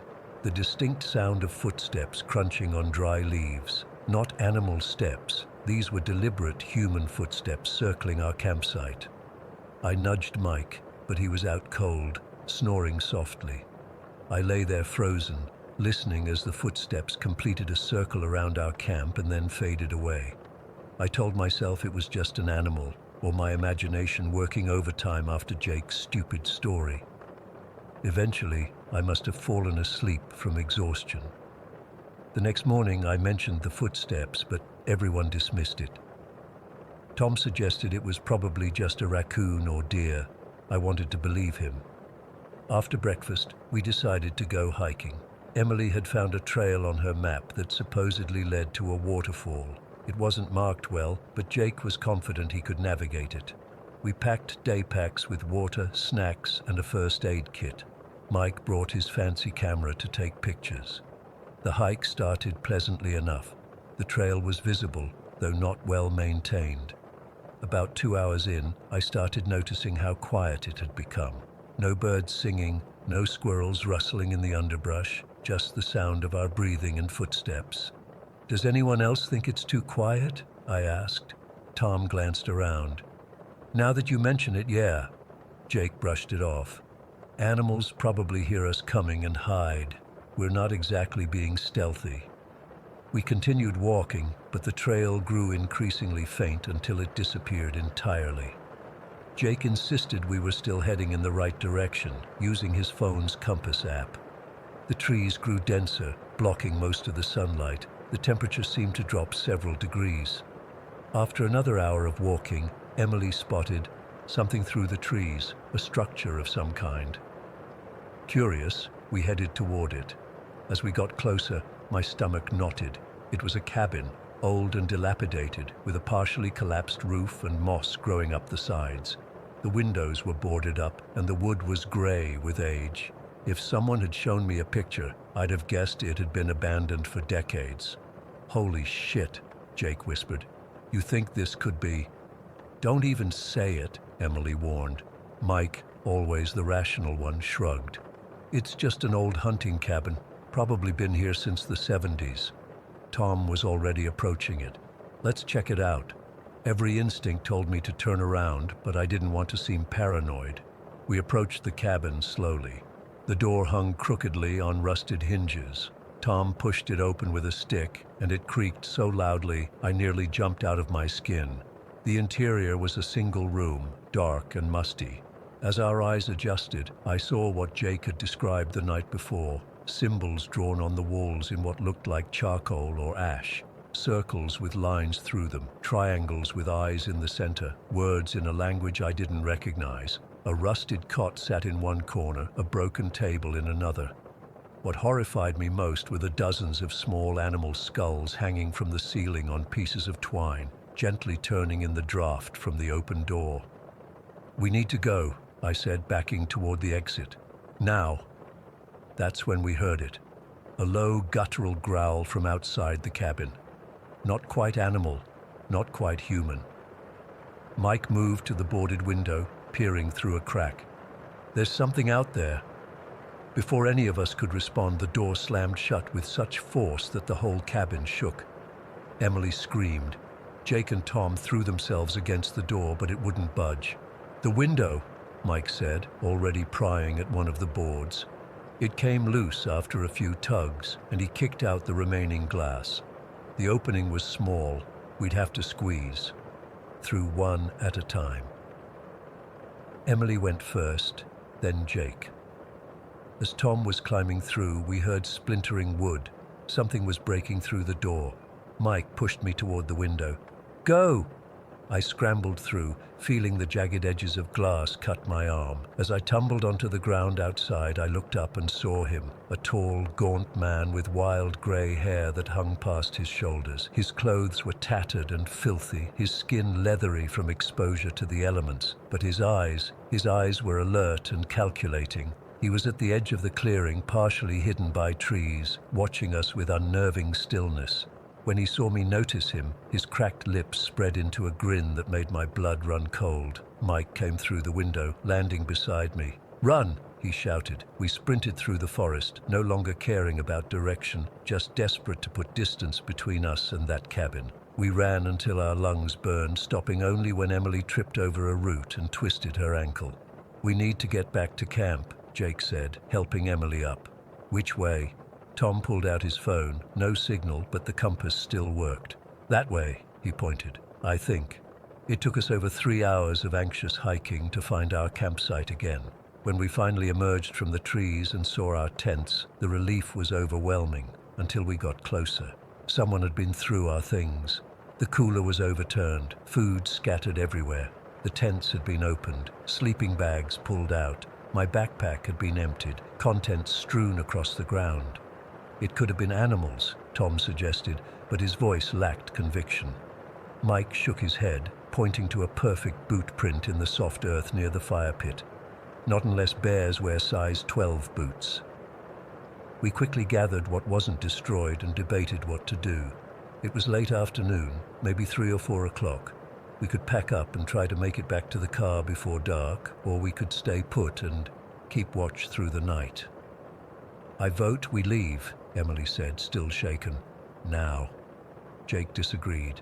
"It'll be dark soon. We could get lost in the woods at night. I say we stay, take shifts keeping watch, and leave at first light." The vote was 3-2 in favor of staying, Jake, Tom, and Mike against Emily and me. We rebuilt the fire, making it larger than necessary, all of us taking comfort in the light and warmth. None of us spoke much as darkness fell. We ate energy bars for dinner, no one wanting to cook. Mike cleaned and bandaged the cut on my arm. We agreed on 2-hour watch shifts, with Tom taking first watch. I must have fallen asleep despite my fear, because Mike's voice woke me. "Sarah, wake up." It was dark, the fire still burning. I checked my watch. Midnight. Mike was supposed to be on watch. "What's wrong?" I whispered. "Jake saw him," Mike said quietly. "At the edge of the campsite, the man from the cabin." I sat up, suddenly wide awake. Jake was standing by the fire, staring into the darkness. "Where?" I asked. Jake pointed without looking at me. "There, between those 2 tall pines." He was just watching us. Tom and Emily were awake now too. We huddled closer to the fire, straining to see into the darkness beyond its light. That's when he stepped forward, into the dim glow of the firelight. The same man from the cabin, his wild hair moving slightly in the breeze. He looked even more terrifying up close, his fingernails long and yellow, dirt embedded in the creases of his skin, those alert eyes studying us like a predator assessing prey. He smiled that same horrible smile and took another step forward. "You shouldn't have come to my woods," he said, his voice raspy from disuse. "Shouldn't have touched my things," Emily screamed. That broke the spell of terror that had frozen us in place. We grabbed what we could, car keys, 1 backpack, a flashlight, and ran for the trail that led back to the road. Behind us, I heard him laughing, a high, broken sound that seemed to echo through the trees. We made it to Mike's SUV in record time, piling in as Mike fumbled with the keys. The engine roared to life, and we sped down the dirt road, not slowing until we hit pavement. We drove straight back to the city that night, not stopping except for gas. No one spoke much. What was there to say? We filed a report with the local sheriff the next day, but I could tell from his expression that he didn't believe us. A follow-up call a week later confirmed they'd found our abandoned campsite, but no evidence of anyone else having been there. It's been 8 months, and I still haven't gone camping again. Mike and I broke up 2 months after it happened. He wanted to move past it, said I was obsessing. Maybe I am. Emily and Jake avoid the topic entirely, and Tom moved to California for a job. Sometimes I think about going back, just to prove to myself that it was all some shared delusion or elaborate prank. But then I remember those eyes, that smile, and I know I never will, because the worst part isn't what happened in those woods. It's that last week, I found a small animal skull on my apartment doorstep. A rabbit, I think, with one of those strange symbols drawn on the forehead in ash. No one believes me, but he found out where I live, and I don't think he's finished with me yet. Story 8.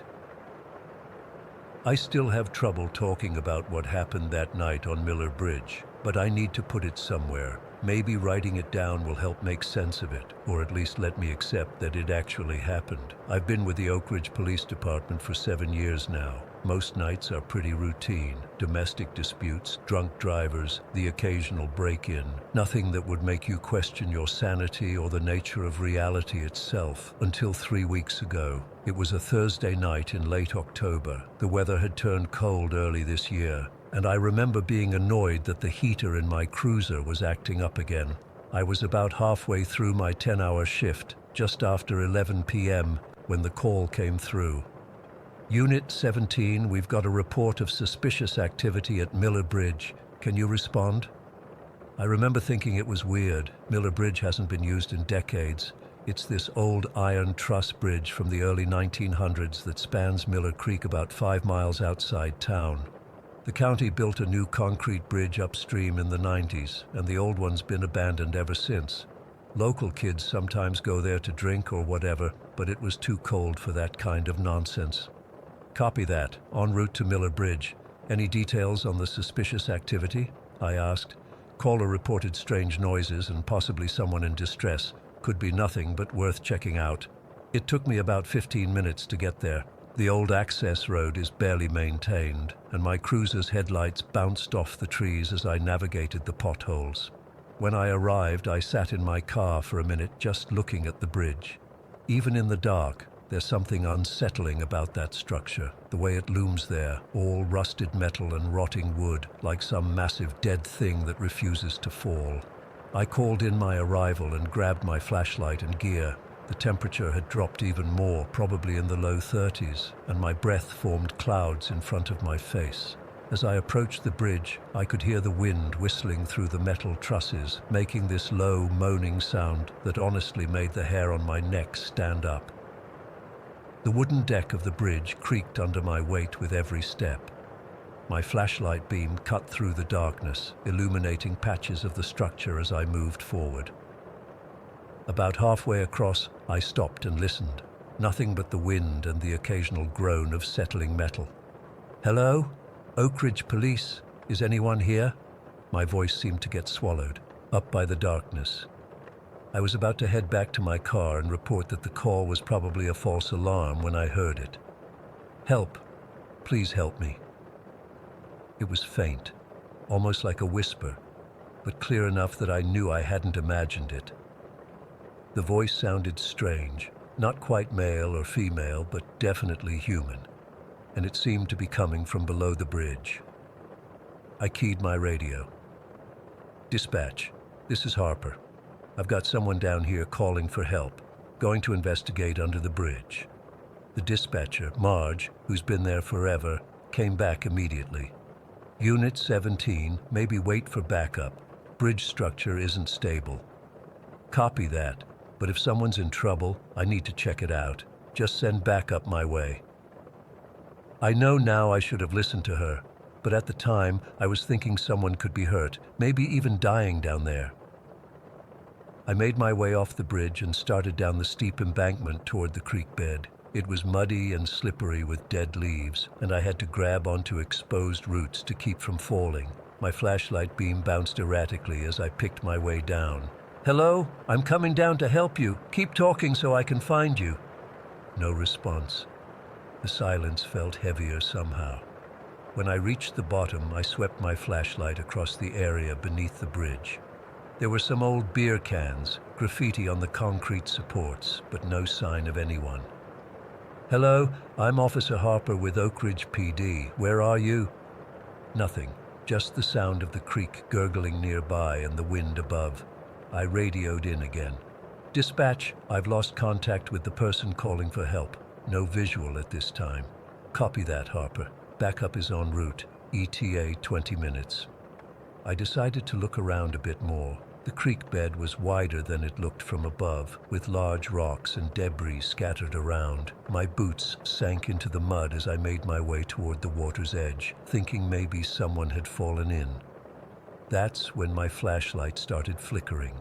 I shook. It hit it against my palm a few times, but the beam kept cutting in and out, casting weird, dancing shadows across the ground. I was about to use my phone's light instead when the flashlight steadied again, and that's when I saw it, standing by one of the concrete supports.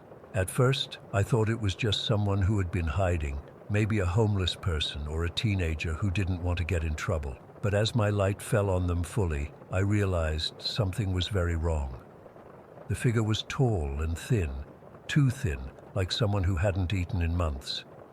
I couldn't make out any clear features, just a dark silhouette against the concrete. And it wasn't moving normally. It seemed to shift, like it wasn't fully there. "Oak Ridge Police, identify yourself," I called out, trying to keep my voice steady. The figure tilted what I assumed was its head, and then spoke in that same whispered voice I'd heard before, but now it had this strange hissing quality to it. "Help me. I can't escape." And then it started moving toward me, not walking exactly, more like gliding, like its feet weren't touching the ground. Every instinct in my body screamed that something was deeply wrong. I won't lie, I panicked. I turned and scrambled back up the embankment, not caring about the mud or the branches that whipped at my face. I could feel something behind me, a presence that seemed to be getting closer, and the air around me felt suddenly cold, like I'd stepped into a freezer. I reached my cruiser, yanked the door open, and threw myself inside, slamming and locking the door in one motion. My hands were shaking so badly I could barely hold my radio.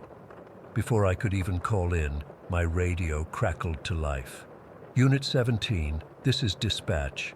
Harper, I need you to leave that location immediately. Do you copy? Marge's voice sounded different, urgent, almost scared. In 7 years, I'd never heard her sound anything but completely calm. Copy that, I managed to get out, starting my engine. What's going on? There was a pause and then, we just pulled the history on Miller Bridge. 22 years ago, Officer Daniel Kelly responded to a similar call about someone in distress at that location. He radioed in that he was checking under the bridge and was never heard from again. They found his cruiser the next morning, but no sign of him. I felt my blood run cold. My eyes darted to my rearview mirror, half expecting to see that figure standing behind my car. There was nothing there, but the bridge itself seemed to loom larger in the darkness. And Harper, Marge continued, her voice dropping even lower. We don't have any record of a call coming in about Miller Bridge tonight. The call you responded to, it's not in our system.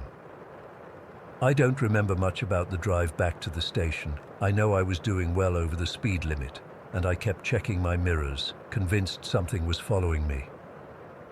Even with the windows up and the heater finally working, I couldn't shake the bone-deep chill that had settled into me. Back at the station, Sergeant Willis took my statement. He's an old-school cop, doesn't believe in anything he can't handcuff or ticket. But even he looked troubled by what I told him, especially when Marge confirmed that there was no record of the original call in the system. They sent a team out to the bridge at first light. They found my boot prints in the mud under the bridge, but nothing else. No evidence that anyone else had been there. The chief decided to officially write it up as a possible attempted lure, someone trying to get an officer alone for nefarious purposes, and increased patrols in the area. But I know what I saw wasn't human. And sometimes, when I'm driving alone on night shift and my radio cuts out for a second, I swear I can hear that whispered voice again. Help me. I can't escape. I requested a transfer to day shift after that night. The chief approved it without asking questions. I think he saw something in my face that told him not to push it. I've done some research since then. Turns out Miller Bridge has a history going back way before Officer Kelly disappeared. Local legends about strange sounds, people seeing things that shouldn't be there. 3 suicides from the bridge in the 1960s. A whole family that disappeared while picnicking near there in the 1930s. I drive the long way around now, even in daylight. I won't go anywhere near that bridge. And when calls come in about abandoned places, I'm a lot more cautious about what might be waiting there. I used to think I knew the difference between the living and the dead. Now I'm not so sure. Whatever was under that bridge exists in some in-between place. Not fully here, but not gone either. And it's still there, waiting for someone else to answer its call for help. Sometimes I wonder if Officer Kelly is there too now, caught in that same limbo. And in my darkest moments, I wonder if part of me is still there as well, left behind when I fled up that embankment. All I know for certain is that there are things out there in the dark that we're not meant to understand. Things that use our compassion, our desire to help others, against us. And they're patient. They'll wait decades if they have to, calling out for help, knowing that eventually someone will answer. Story 9. I still can't sleep. I've been home for 3 days now. But every time I close my eyes, I see that damn wall of portraits. I keep checking my email, looking behind me in the car, and avoiding highways altogether. Let me just get this all out. Maybe someone here has experienced something similar or can make sense of what happened to me. Last Thursday, I was at the American Historical Association conference in Albuquerque. It wasn't particularly exciting, just the usual academic presentations and networking. I'm a history professor at Eastlake University, specializing in transportation infrastructure and its social impact in mid-century America. Not the most thrilling subject for most people, but it's been my passion for 15 years. The conference was scheduled to run through Saturday, but after my presentation on Friday morning, I just wanted to get home. My graduate assistant had cancelled last minute, leaving me to handle everything alone, and I was exhausted. Plus, the department chair had emailed about scheduling a meeting Monday morning, the kind of vague request that makes you nervous when you're up for tenure review next month. So I decided to leave early and drive back instead of waiting for my flight on Sunday. It's about 8 hours from Albuquerque to Eastlake on Interstate 40, and I figured I could do it in one go if I left by 4 in the afternoon. I checked out of the hotel, grabbed some coffee, and hit the road. The weather was clear, traffic was light, and I had a playlist of history podcasts to keep me company. Everything was fine for the first couple of hours. The sun set, and I was making good time, averaging 70 miles per hour through the desert landscape. Around 10:30, though, I started feeling drowsy. The coffee had worn off, and the highway hypnosis was setting in. You know, when the dotted lines start to blur together and your eyelids get heavy. I remember thinking I should find a place to stop and stretch my legs, maybe get more coffee. That's when I saw the sign for Rest Area 88, 1 mile ahead. I'd never noticed it before on previous drives, but I don't usually travel this stretch at night. As I pulled off the highway, I saw a small stone marker near the entrance. Rest Area 88, established 1952, in memoriam. I thought it was a bit odd, but figured it was one of those historic roadside stops built during the early interstate system development. The place looked surprisingly well maintained for what seemed like an older facility.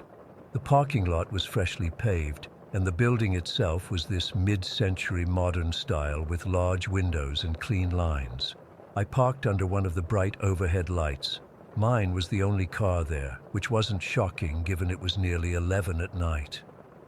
Walking toward the building, I noticed how quiet it was. No highway noise, despite being just off I-40.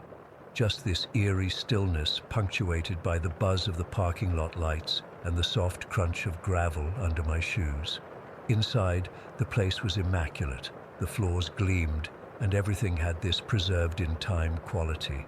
Like walking into the 1950s, but without the wear and tear you'd expect after 70 years. There were vintage travel posters on the walls, those old-school vending machines with pull knobs, and a central information desk with an actual attendant, which surprised me.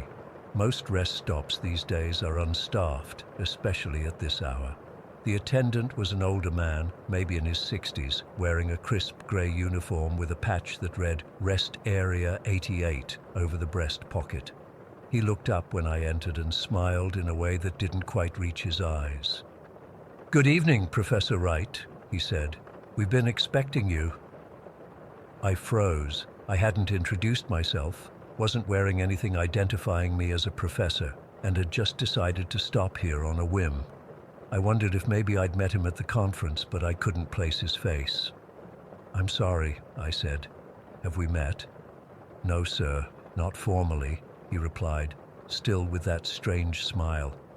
"But we know all our visitors, especially those with such fascinating research on the interstate highway system's development and its correlation with memorial sites. Your paper on roadside commemorative architecture was quite insightful." That paper wasn't published yet. I had just presented it that morning at the conference to maybe 20 people in a small conference room. How could he possibly know about it? I mumbled something about needing to use the restroom and walked quickly down the hallway, trying to process what was happening. Maybe I was more tired than I thought. Maybe I was dreaming. The restroom was as pristine as the rest of the place, white tile, chrome fixtures, not a speck of dirt anywhere. I splashed cold water on my face and tried to shake off the uneasiness. When I came out, I noticed a hallway I hadn't seen before, leading to what looked like an exhibition area. Curiosity got the better of me, and I walked down it. The room at the end contained a large wall covered with framed portraits, exactly 88 of them, arranged in a grid. But these weren't old photos as I'd expected from a memorial established in 1952. They were modern, full-color portraits of people of various ages, from young adults to elderly individuals. Below each portrait was a small brass plaque with a name and 2 dates. The first date varied widely, some from the 1950s, others as recent as last year. But the second date was always the same, the day after the first date, 1 day apart. Next to each name was a small notation: Interstate 8, Highway 17, Route 66, and so on. In the center of the room stood a large table with a map of the United States. It was covered with little red pins, 88 of them, each marking a location along various highways and interstates. While I was studying the map, the attendant appeared silently beside me. I hadn't heard him approach, which made me jump. "The Westfield Bridge collapse of 1952, he said, gesturing to the portraits. 88 souls lost when the bridge failed during a thunderstorm. This rest area was established as a memorial to them." That made some sense, I thought, except the dates on the plaques spanned decades, not just 1952. And why would they have modern portraits of victims from 70 years ago? But these dates, I pointed out, they go all the way up to last year. "Yes," he nodded, as if this was perfectly normal. "The collection grows. We honor all of them here." "All of who?" "Those who stop at rest area 88, of course." He led me to the end of the wall, where an empty frame hung. Unlike the others, this one had a plaque already installed, but it was covered with a small cloth. "We're preparing for our 89th honoree," he said, and pulled back the cloth. The plaque read, "Dr. Thomas Wright, Professor of History, Eastlake University." There was only one date, today's date. My heart nearly stopped. I backed away, knocking into the map table, sending several pins scattering. "What is this?" I demanded. "What kind of sick joke is this?" The attendant didn't seem bothered by my reaction. He calmly started picking up the fallen pins and replacing them on the map. "No joke, Professor Wright. Just an inevitability. You should be honored. Your work on highway memorial culture makes you especially fitting for our collection." I heard the main door open and close, and the attendant looked up. "Ah, another traveler. If you'll excuse me, Professor." As he walked away, I stood there trembling, staring at the empty frame and my name on that plaque. I felt sick, lightheaded. This couldn't be real. I had to get out of there. I hurried back to the main area and saw another man had entered, middle-aged, wearing a rumpled suit, looking tired from driving. He was talking to the attendant, who was now addressing him by name too. The new visitor set his briefcase on the counter, and when it fell open, I could see a copy of my article inside, the one I'd mentioned earlier that wasn't even published yet. That was it. I rushed past them, ignoring the attendant calling after me, and ran to my car. My hands were shaking so badly I could barely get the key in the ignition. Once the engine started, I peeled out of the parking lot and back onto the interstate, not even checking for traffic. After driving for about 5 minutes at well over 90 miles per hour, I glanced in my rearview mirror, expecting to see headlights following me. There were none. In fact, when I looked at the side of the road, there was no exit, no rest area, nothing but desert scrubland. I checked my GPS to see how far I'd gone from rest area 88, but there was no such place on the map. I pulled over and searched on my phone. Nothing. According to every map and highway information site, there was no rest area 88 on Interstate 40, but it gets worse. My dashboard clock was frozen at 12:14 a.m. and wouldn't change no matter what I did. And when I checked my email on my phone, I had a new message that had arrived at exactly 12:14 a.m. The subject line read, "Your reservation at Rest Stop 88. I couldn't bring myself to open it. I just started driving again, faster than before, desperate to put as much distance as possible between me and whatever that place was. As dawn broke, I realized I didn't recognize the highway anymore. The signs indicated I was approaching something called the Westfield Bridge Replacement Project. I'd never heard of Westfield Bridge in all my research on highway infrastructure. At the construction site, there was a temporary roadside memorial, identical to the exhibition room at Rest Area 88. It listed victims of bridge collapses spanning decades, with names matching those I'd seen on the wall. And at the bottom of the list, under "Anticipated Today," was my name. My phone dinged with a reminder about that unopened email. With trembling fingers, I finally opened it. It contained a single photo of me, sitting in my car, reading that very email. The photo was taken from outside my car through the driver's side window, even though there was no one around for miles. In my back seat, clearly visible in the photo but not there moments before, was a coffee urn identical to the one I'd seen at the rest stop. My navigation system chimed. "You have arrived at your destination." I still don't know how I made it home. The next thing I remember is pulling into my driveway Sunday evening, with no memory of the rest of the drive. My clock is working again. The email has vanished from my inbox, but I know what I saw. I called in sick today. I can't bring myself to attend that meeting with the department chair. What if it's about my anticipated death? What if they already know? Has anyone else encountered Rest Area 88? Or am I losing my mind? Story 10. I've never told anyone the full story of what happened that night at McKinley Point Lighthouse. My department wrote it off as just another strange call, and my partner Jenna refuses to even acknowledge it happened. But I know what I saw, and I can't keep it bottled up anymore.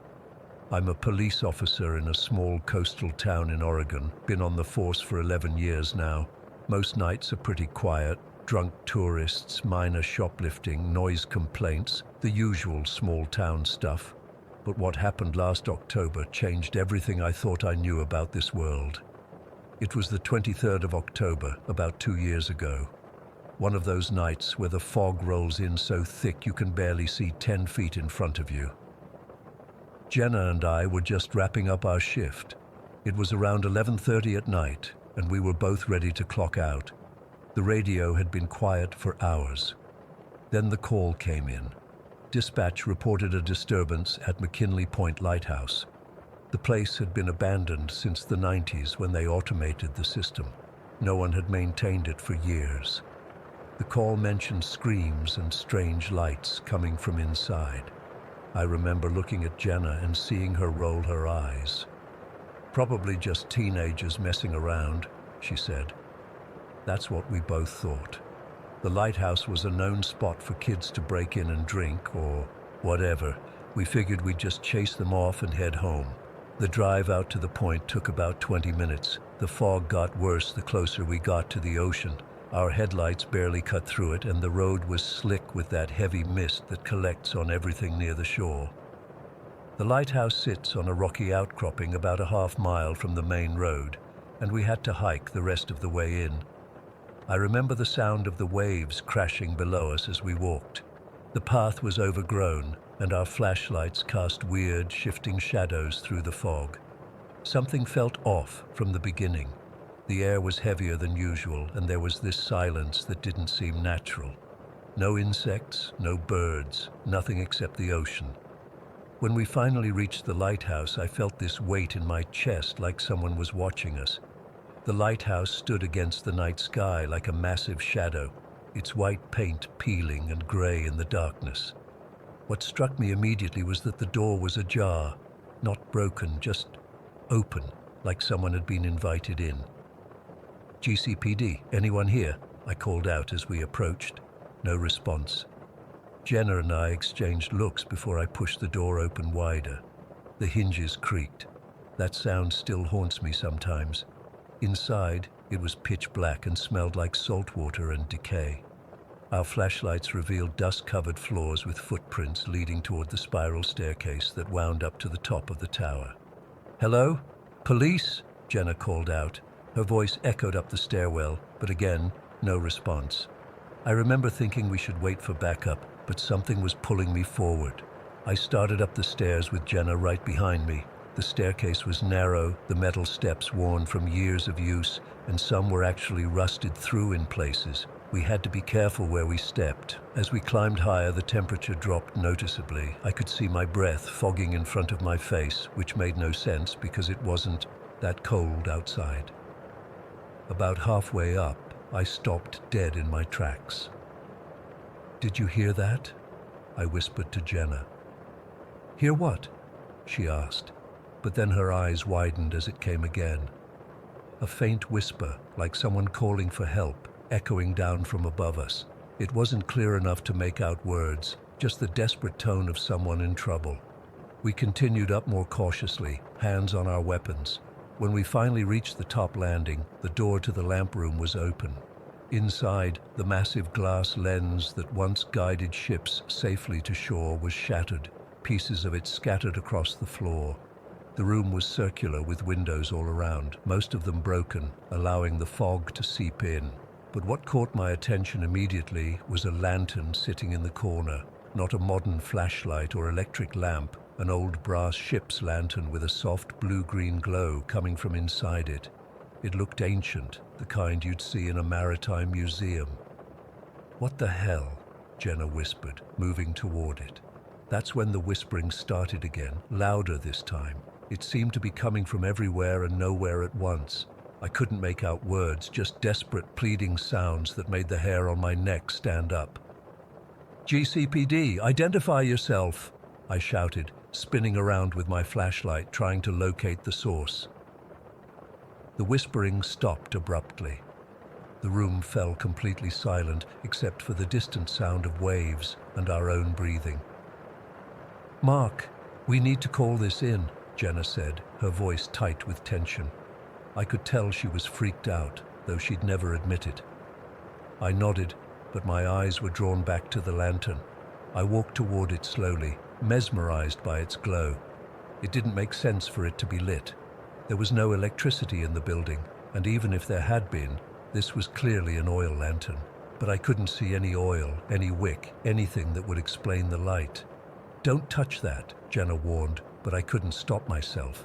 As my fingers brushed the cold metal of the lantern, the whispering stopped completely. The silence was so sudden and complete it felt like being underwater. Then the light inside the lantern flickered once, twice, and grew brighter. In that moment of increased light, I saw him. Standing in the corner where there had been nothing a second before, a man. He was soaking wet, wearing what looked like an old sailor's coat. His face was gaunt, with deep-set eyes that seemed to hold decades of pain. I stumbled backward, drawing my weapon on instinct. "Don't move!" I shouted. Jenna whirled around, her gun also raised. "Mark, what the hell are you doing?" "The man, right there!" I pointed, but the confusion on her face told me everything. She couldn't see him. The figure didn't react to my gun or my shouts. He just stared at me with those hollow eyes. Then he spoke, and though his lips moved, the sound seemed to come from the lantern itself. "Trapped," he said, his voice like gravel. "Betrayed and left to die." The lantern flared suddenly, illuminating the entire room with an unnatural blue light. In that flash, I could see the man clearly. His skin had a bluish tinge. His clothes were tattered and dripping with seawater that never hit the floor, and through his chest, I could see the wall behind him.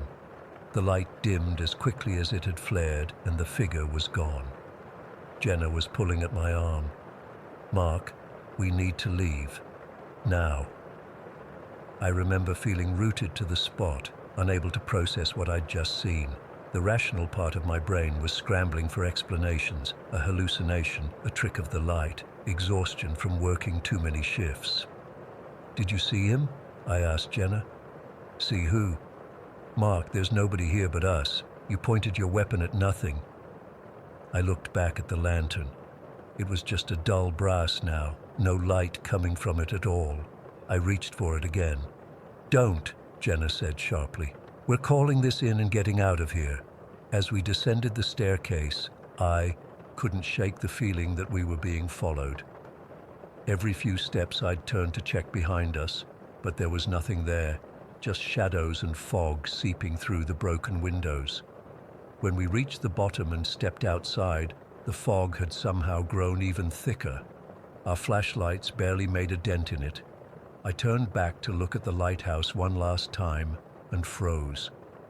There, in the top window where the lamp room was, a blue-green light was glowing again, and silhouetted against it was a figure watching us leave. I didn't sleep that night. I convinced myself I needed to know what had happened, that it was my duty as an officer to investigate. The next morning, I went back to the station early and pulled every record I could find on McKinley Point Lighthouse. What I found chilled me to the bone. In 1873, the original lighthouse keeper, James McKinley, disappeared during a violent storm. The official record stated he'd abandoned his post, but local legends told a different story. They said he'd been murdered by his assistant, who wanted his position. The assistant claimed McKinley had gone mad and jumped from the tower, but his body was never found. I organized a team to go back to the lighthouse that afternoon. Daylight made the place look different, less menacing, just old and decrepit. We searched every inch of that tower. There was no lantern, no sign anyone had been there recently besides our own footprints from the night before. The other officers looked at me like I was losing it. Maybe I was, but I know what I saw. Over the next few weeks, I became obsessed. I dug deeper into the lighthouse's history and found pattern after pattern of strange occurrences. Ships that inexplicably wrecked despite the light being on. Lighthouse keepers who reported hearing voices in the fog. In 1912, 3 sailors from a fishing boat claimed they saw a second light below the main one, luring them toward the rocks before they realized the danger. One night, about a month after the incident, I was driving home late when the fog rolled in suddenly. Something compelled me to take the turn toward the lighthouse. I parked at the trailhead and hiked up alone, something no sane person would do after what I'd experienced. The lighthouse stood silent against the night sky, but as I approached, I saw that soft blue-green glow coming from the top room again. Instead of fear, I felt a strange sense of purpose. I climbed the stairs, my flashlight bobbing in the darkness. When I reached the lamp room, the lantern was there again, glowing in the center of the floor this time, and beside it stood the figure I'd seen before. "You came back," he said, his voice clearer now. "What do you want?" I asked, surprised by my own calmness. "To be remembered," he said, "to have someone know the truth." He told me his story then. Not James McKinley as I'd thought, but Thomas Landon, a sailor who'd spotted the lighthouse during a storm in 1868. The light had guided him toward the rocks instead of away from them. His ship was wrecked, and he was the only survivor. When he climbed up to confront the keeper about the misplaced light, the keeper attacked him, afraid his negligence would be discovered. Thomas died there, and his body was thrown into the sea. Since then, he'd been trapped, watching as the same keeper who killed him continued to occasionally misdirect ships during storms, collecting salvage from the wrecks. Each soul lost joined Thomas in his limbo, forgotten by history. I don't know if what I experienced was real, or if I had some kind of breakdown. What I do know is that I established a small memorial near the lighthouse for all the sailors lost along our coast. I researched every shipwreck and included every name I could find. Thomas Landon's name is at the top. I'm still a cop, still protect and serve, but my understanding of what that means has changed. Sometimes protecting means remembering. Those who've been forgotten, and serving means acknowledging truths others would rather ignore. Jenna requested a new partner after that night. Most people in the department think I'm a bit unstable now, especially since I volunteered for the night shift whenever fog is forecast. They don't understand that I'm standing guard in my own way. The lighthouse has been quiet since I placed the memorial, but sometimes, when the fog is thick and I'm driving past the point, I see a faint blue-green glow from the top of the tower. Not a warning anymore, but a thank you. Story 11. I've spent hours staring at this blank screen, trying to find words for something I can barely process. I guess I should start from the beginning. Maybe writing it out will help me make sense of the nightmare I've been living. I'm 26, a graphic designer in Chicago. Nothing special about me, really. Just a normal person with a normal life. Or at least that's what I had until 3 months ago. It started at Groundwork Coffee, this little cafe near my apartment where I like to work sometimes. The place has these big windows and lots of plants. It feels alive and inspiring. I was working on a branding project for a client, completely in the zone, when I got this weird feeling. You know that sensation when someone's watching you? Like a prickle on the back of your neck? I glanced up and noticed this guy sitting by the window.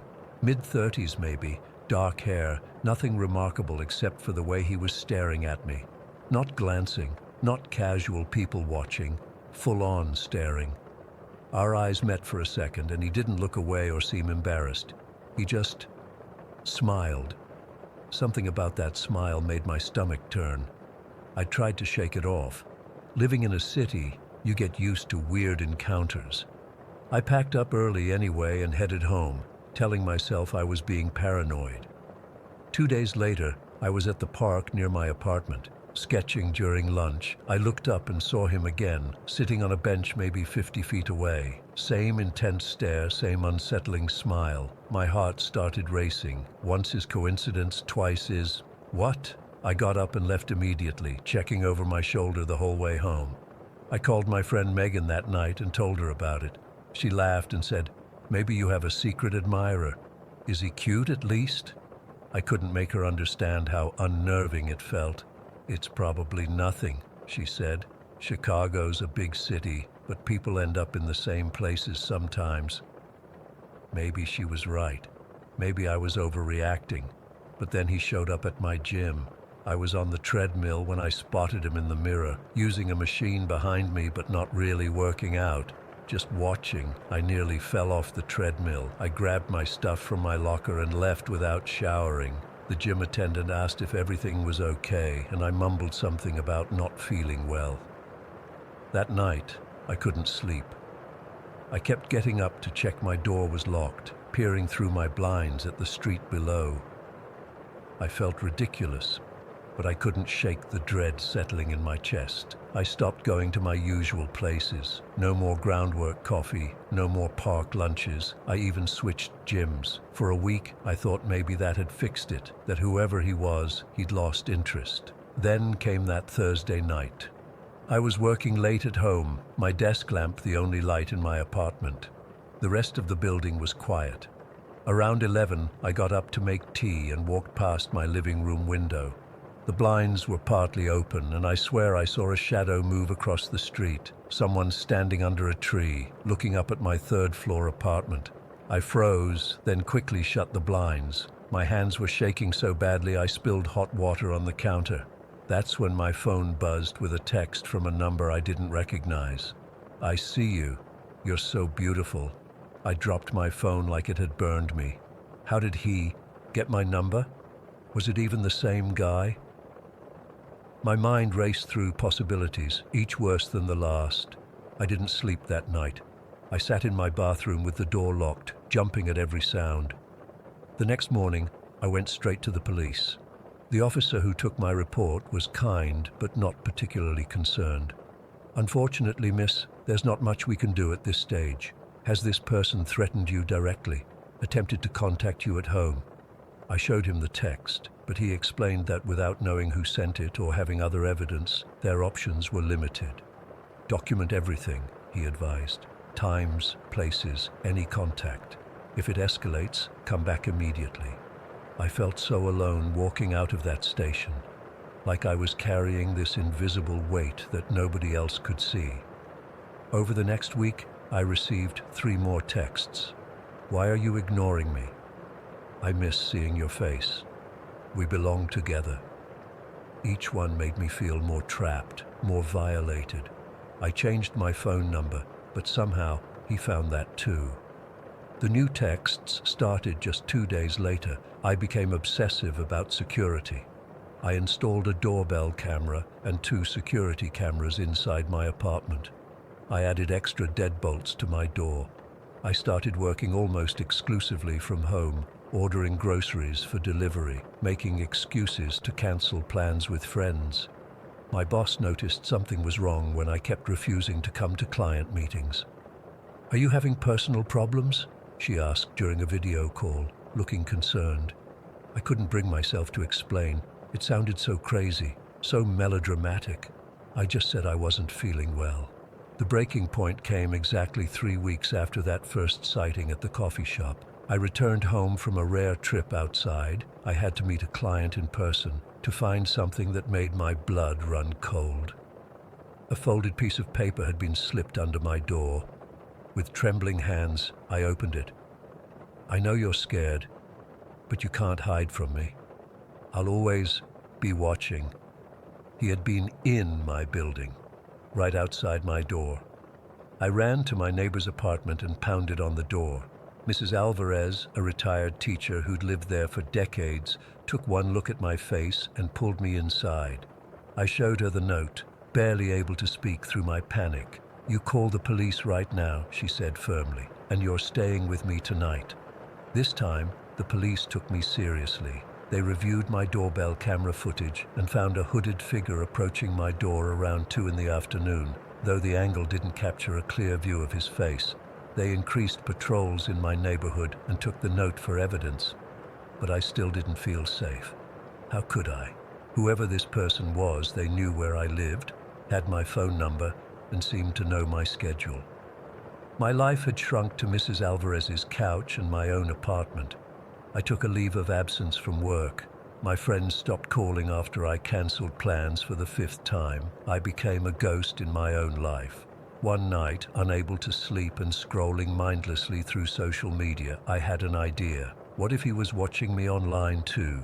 I started searching variations of my name, looking through follower lists on my accounts, checking location tags from places I frequented. And there he was, an account under the name Chicago Observer with no profile picture. The content made me physically sick. Photos of me walking to my car, sitting in the coffee shop, leaving my building, all taken from a distance, all posted with captions like, "My beautiful muse," and "Someday she'll understand, we're meant to be together." The most recent post was from just hours earlier, me looking out my window. He captioned it, "Watching her watching for me." I took screenshots of everything, my hands shaking so badly I could barely operate my phone. Then I blocked the account and shut down all my social media profiles. The next morning, I went back to the police station with my evidence. The officer, who had taken my original report, looked genuinely alarmed as he scrolled through the screenshots. He called his supervisor, and within an hour, I was speaking with a detective who specialized in stalking cases. Detective Rivera listened intently as I recounted everything. She didn't dismiss me or minimize what was happening. "This is textbook escalation," she said, "and we're going to stop it before it gets worse." They set up surveillance near my building. They analyzed the photos to determine where they'd been taken from. They subpoenaed records from the social media company to track the account's IP address. For 5 days, nothing happened. No texts, no notes, no sightings. I almost convinced myself it was over, that maybe he'd sensed the increased police presence and given up. Then came yesterday. I'd ventured out to the grocery store 2 blocks away, my first solo trip in weeks. As I was checking out, my phone rang with an unknown number. Against my better judgment, I answered. "Miss Chen," it was Detective Rivera. "We need you to come home immediately. A patrol officer will meet you at your building entrance." My legs nearly gave out beneath me. "Did you find him?" I whispered. "Just come home. Don't stop anywhere. Don't talk to anyone." The 8-minute walk back to my apartment was the longest of my life. Every face on the street looked threatening. Every car that slowed seemed sinister. When I turned onto my street, I saw the police cruiser parked outside my building. A uniformed officer stepped out as I approached. "Miss Chen, I'm Officer Dawson. Detective Rivera asked me to escort you upstairs. She's waiting for you." In the elevator, I couldn't stop shaking. Had something happened to my apartment? Had he left something worse than a note? When we reached my floor, I saw Detective Rivera standing outside my door talking to another officer. She turned when she heard us approach, and for the first time since this nightmare began, I saw something that gave me hope. She was smiling. "We got him," she said simply. The relief hit me so hard I had to lean against the wall. Officer Dawson steadied me with a hand on my arm. "His name is Marcus Howell," Rivera continued. 34, works in IT. He has a history of similar behavior in Boston 3 years ago, though those charges were eventually dropped. We arrested him this morning after linking the IP address to his apartment. We found evidence there that proves his fixation on you. I didn't ask what kind of evidence. I didn't want to know. He's in custody now, and given the documentation you provided and what we found at his residence, we have enough to hold him while the DA prepares charges: stalking, harassment, trespassing at minimum. I should have felt only relief, but instead, I found myself asking, what happens when he gets out? Rivera's expression softened. There will be a restraining order in place, and we'll make sure you have resources for ongoing safety planning. But for now, he's not going anywhere. That was yesterday. I'm back in my apartment now, alone for the first time in what feels like forever. I should feel safe. I should be celebrating. But every time the building creaks or a car door slams outside, I jump. I still check the locks 3 times before going to bed. I still keep the blinds closed. The detective says this is normal, that the psychological effects don't disappear just because the threat is gone. She recommended a therapist who specializes in trauma and stalking victims. I have my first appointment tomorrow. I know I'm one of the lucky ones. My stalker was caught before things escalated to physical violence. The police believed me. I had evidence. But I don't know when I'll stop feeling watched, when I'll stop looking over my shoulder, when I'll be able to sit in a coffee shop again without scanning every face, analyzing every glance. For now, I'm taking it one day at a time. I'm going to that therapy appointment. I'm going to slowly reconnect with the friends I pushed away. I'm going to reclaim my life piece by piece, because I refuse to let him take anything more from me than he already has. Story 12. Calmed. I still have a hard time talking about what happened on Whistling Ridge last summer. It's been 6 months, but I feel like I'm still processing everything. I'm a forest ecology researcher, Dr. Eleanor Walsh, and I've spent my entire career studying wilderness environments. Nothing in my scientific training prepared me for what we experienced. It was supposed to be a routine 2-week field study in Mount Hood National Forest, Oregon. My team included 5 others: Michael, wildlife biology; Sophia, environmental toxicology; James, geomorphology; and 2 undergrad assistants, Caitlin and Daniel. We're all experienced researchers, rational people who rely on data and observable facts. I need to emphasize this because what I'm about to share defies rational explanation. We hiked about 7 miles from the nearest access road to establish our research camp in an area locally known as Whistling Ridge. The location was perfect for our study on forest regeneration patterns following microclimatic shifts. The first day was completely normal, setting up camp, establishing research quadrants, cataloging baseline observations. Nothing unusual. The second night changed everything. Around 11:30, I was updating my field notes when I heard it. A distinct 3-note whistling pattern coming from the ridge above our camp. It wasn't particularly loud, but it cut through the normal forest sounds with unnatural clarity. The pattern repeated exactly every 12 seconds. At first, I thought it might be Michael or one of the others, but when I stepped outside my tent, I saw everyone else had also emerged, looking toward the ridge with confused expressions. "You guys hear that too?" Daniel asked, his voice barely above a whisper. We all confirmed we were hearing the same thing, a precise 3-note pattern repeating at 12-second intervals.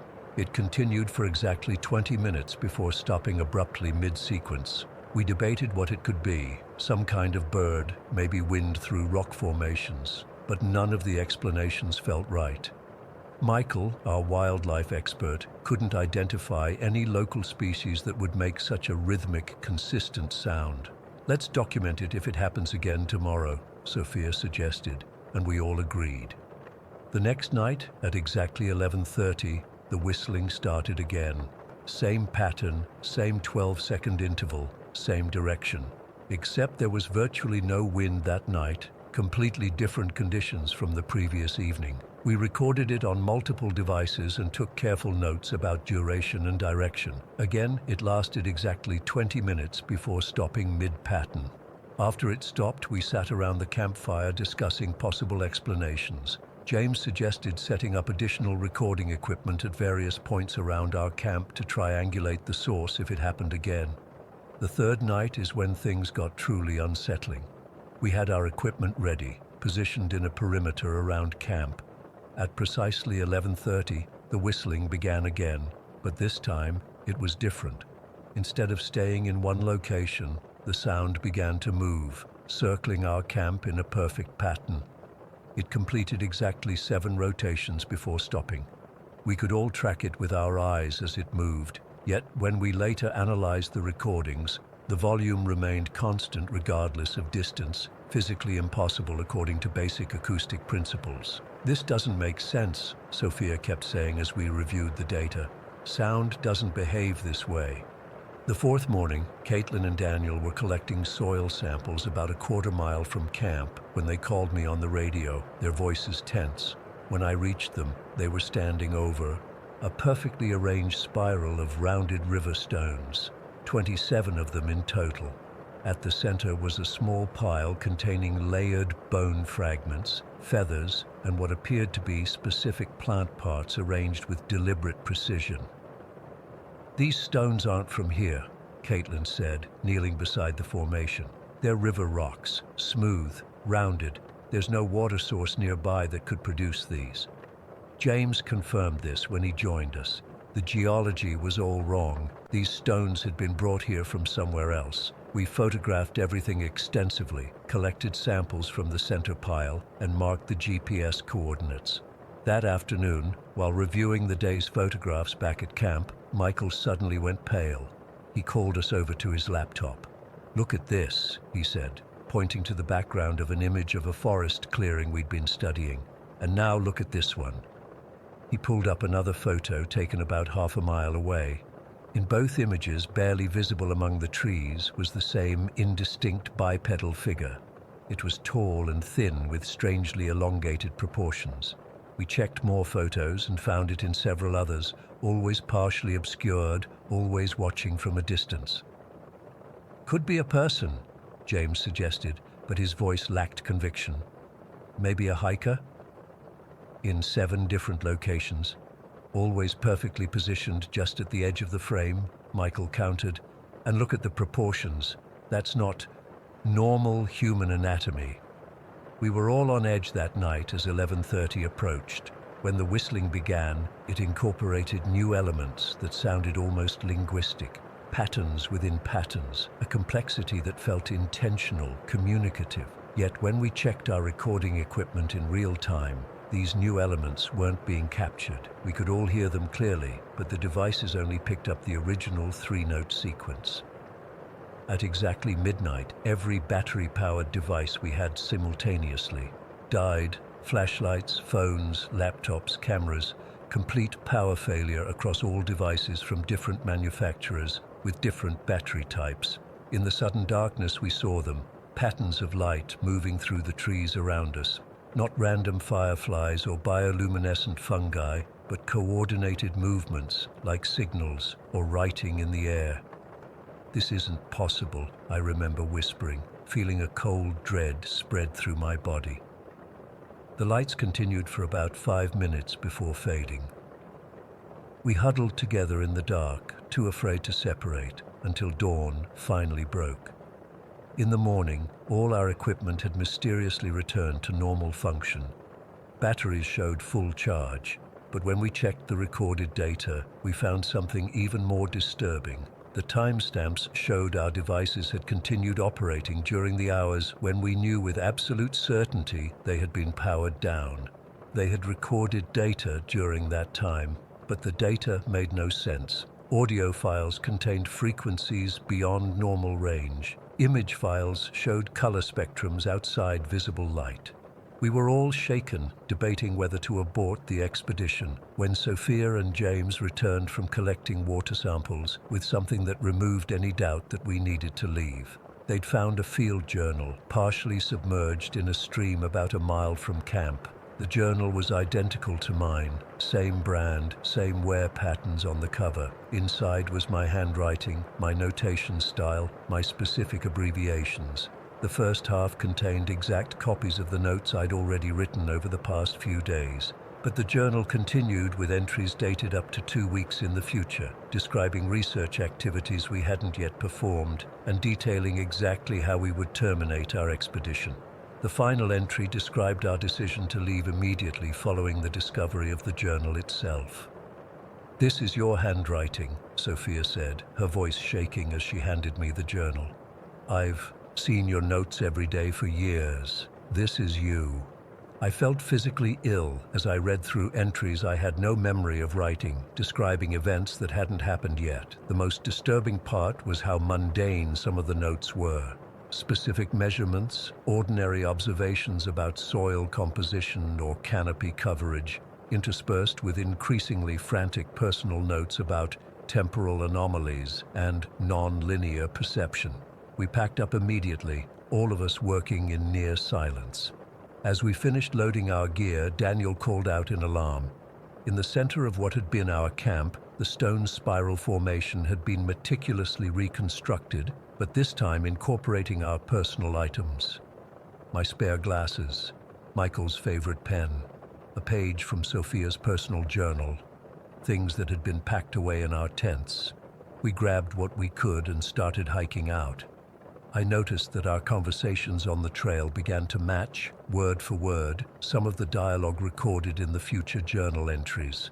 When I pointed this out, we tried deliberately saying different things, but the conversation would inevitably circle back to the exact phrasing in the journal. It was as if we were being pulled along a predetermined script. When we reached the trailhead around sunset, 2 Forest Service vehicles were waiting. The rangers explained they had received a distress signal from our satellite phone 24 hours earlier, but our phone had been non-functional since the power drain incident, and none of us had placed a call. The journal was examined by multiple experts. The paper, binding, and ink chemically matched my actual journal exactly.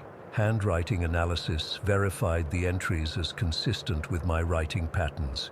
But carbon dating produced wildly inconsistent results, with some sections containing cellulose compounds with molecular structures that, according to the lab report, do not conform to currently understood laws of organic chemistry.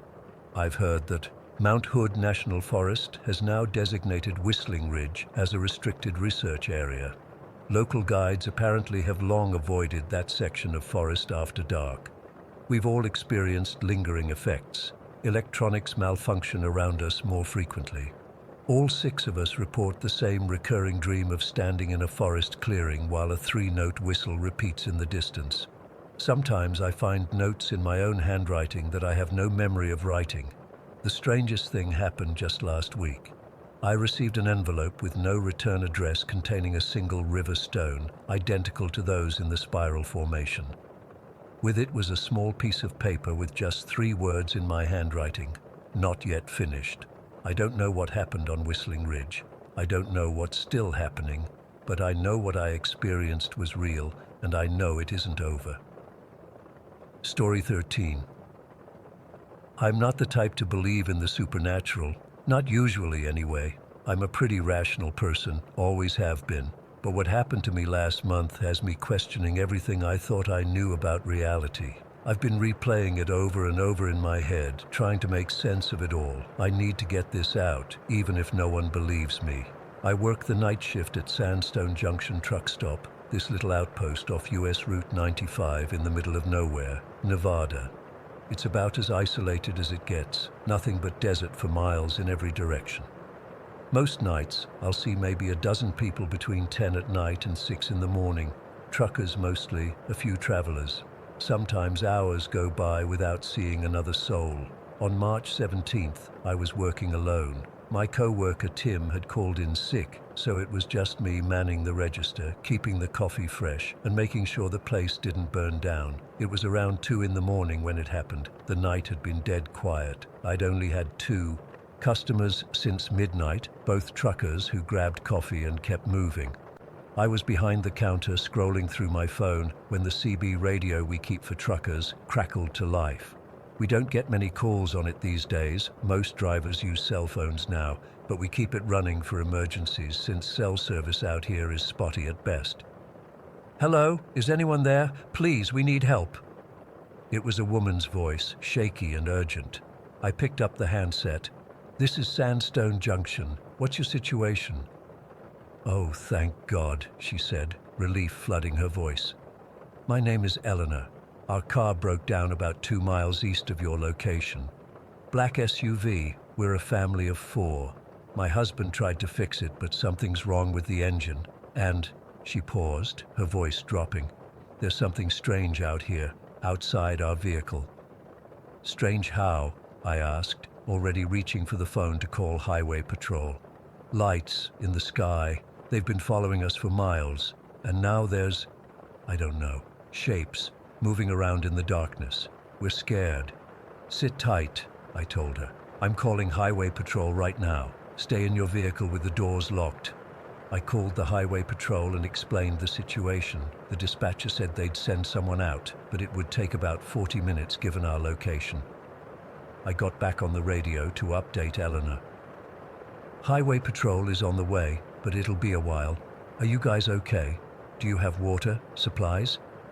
"Yes, we're okay for now," she said, but her voice had changed, more tense, more scared. "But the lights are getting closer, and there's something—" "Oh God." "What is it?" I asked, my heart starting to race. "They're surrounding the car now. I can see them moving. They don't look human." I felt a chill run down my spine. "What do you mean, not human?" "They're tall and thin, so thin, and they move wrong, like they're gliding. My children are crying. My husband is trying to restart the car, but it won't turn over." I tried to keep her calm, telling her help was coming, asking questions about their vehicle to keep her talking. But her answers became more frantic, more terrified. She described creatures tapping on the windows, lights hovering above them, strange sounds surrounding the vehicle. At one point, the radio went silent for almost 5 minutes. When she came back, she was whispering, "They're trying to get in. Oh God, they're trying to get in. Please, help us." I felt completely helpless, sitting there in the fluorescent-lit truck stop while this family was going through hell just 2 miles down the road. I kept checking the clock, counting down the minutes until Highway Patrol would arrive. Finally, after what felt like forever, a patrol car pulled into the lot. Officer Reynolds, a guy I'd seen come through for coffee plenty of times. I ran outside to meet him. "There's a family stranded about 2 miles east," I said, pointing down the highway. "They're in trouble." He nodded grimly. "I'll check it out. You stay here." I went back inside and got on the radio again. "Highway Patrol is here. They're heading your way now." No response. "Eleanor, are you there? Help is coming." Still nothing. I waited anxiously, pacing behind the counter, trying Eleanor's radio every few minutes with no response. About 20 minutes later, Officer Reynolds returned, alone. The look on his face made my stomach drop. "There's nothing out there," he said, removing his hat. I drove 5 miles in both directions. No black SUV, no broken-down vehicle of any kind, no sign that anyone stopped on that stretch of road tonight. "That's impossible," I said. "I was just talking to them. They have to be there." Reynolds gave me a strange look. "Do you know what mile marker they were near?" "They said about 2 miles east, so that would be marker 47, I think." His face went pale. "47? Yeah, why?" He sat down heavily on one of the counter stools. "Casey, do you know about the Sanderson case?" I shook my head. 50 years ago, March 17, 1973, a family named Sanderson disappeared at that exact mile marker. Mother, father, 2 kids. Their car was found abandoned, doors locked from the inside, hazard lights still blinking. They were never found. My blood ran cold. The woman on the radio, she said her name was Eleanor. Reynolds stared at me. Eleanor Sanderson was the mother's name. I felt like I was going to throw up. This has to be some kind of sick joke, right? Someone messing with us? It's been a department cold case for decades, he continued. Spawned all kinds of legends about alien abductions and government cover-ups. The radio crackled again, making us both jump. Casey, are you there? It was Eleanor's voice, but different now. Calmer, resigned. Reynolds and I exchanged shocked looks. He nodded at me to respond. I'm here, Eleanor, I said, my voice shaking. Highway patrol came looking for you, but they couldn't find your car. They never do, she said softly. We've been trapped here for so long. 50 years, you say. It feels like eternity to us. What happened to you? I managed to ask. They took us, the entities. They keep us in between. Not quite in your world anymore, but not gone either. They make us repeat this night over and over. They study us. They study human fear. Reynolds was on his phone now, calling for backup, his face ashen. They can look like anything they want, Eleanor continued. Perfect mimics. They can look and sound just like humans. They use us as bait sometimes, to lure others. They're always looking for new subjects. As she spoke, the lights in the truck stop flickered. I looked out the window and saw something moving at the edge of the parking lot, just beyond the reach of the floodlights. They're coming for you now, Eleanor said. I'm sorry, they followed our signal. They're curious about you. The door to the truck stop swung open, but no one entered. The cold desert air rushed in, carrying with it a strange metallic smell. Then I saw it, a small figure, child-sized, standing in the doorway. It looked like a little boy at first glance, but something was wrong with its proportions, its movements. Reynolds had his hand on his gun, backing away. What the hell is that? He whispered. The child thing tilted its head at an impossible angle, its face suddenly stretching, elongating into something that wasn't a face at all. I couldn't scream, couldn't move. Listen carefully, Eleanor's voice came urgently through the radio. They're sensitive to certain frequencies. Set your radio to broadcast at 439 megahertz. Do it now. With trembling hands, I adjusted the dial on our radio set. The child thing was fully inside now, and behind it, I could see more shapes moving in the parking lot, tall, impossibly thin figures gliding toward the building. The moment I hit the right frequency, a high-pitched whine filled the room. The child thing recoiled, its body contorting in ways that defied anatomy. It made a sound, not a scream, not a howl, but something in between, and backed away toward the door. The shapes outside seemed to waver, like heat mirages, before retreating into the darkness. Reynolds and I stood frozen, staring at the open door. He finally moved to close and lock it, his hands shaking so badly he could barely turn the deadbolt. What the fuck was that? He gasped. Before I could answer, Eleanor's voice came through one last time. Keep that frequency running. It hurts them, keeps them away. They'll try again, they always do. Thank you for trying to help us, Casey. No one's done that in so long. But be careful. They've found others after us, others trapped like we are, and they'll find more. The radio went silent after that. Reynolds called in what happened, and within an hour, the truck stop was swarming with officers and paramedics. They checked us both out, said we might have been hallucinating from carbon monoxide poisoning, though tests of the building showed normal levels. They wrote it off as stress, exhaustion, maybe someone playing a cruel prank with the radio. But I know what I saw, what we both saw. It's been a month now. I'm still working the night shift at Sandstone Junction. I keep the radio tuned to that frequency all night long. Sometimes I think I hear voices trying to break through, not just Eleanor's, but others. Sometimes I see movement at the edge of the floodlights, tall figures watching, waiting for the frequency to stop. Officer Reynolds requested a transfer the week after it happened. Can't say I blame him. I know they're still out there. those entities from somewhere beyond our understanding hunting for new subjects on this desolate stretch of highway.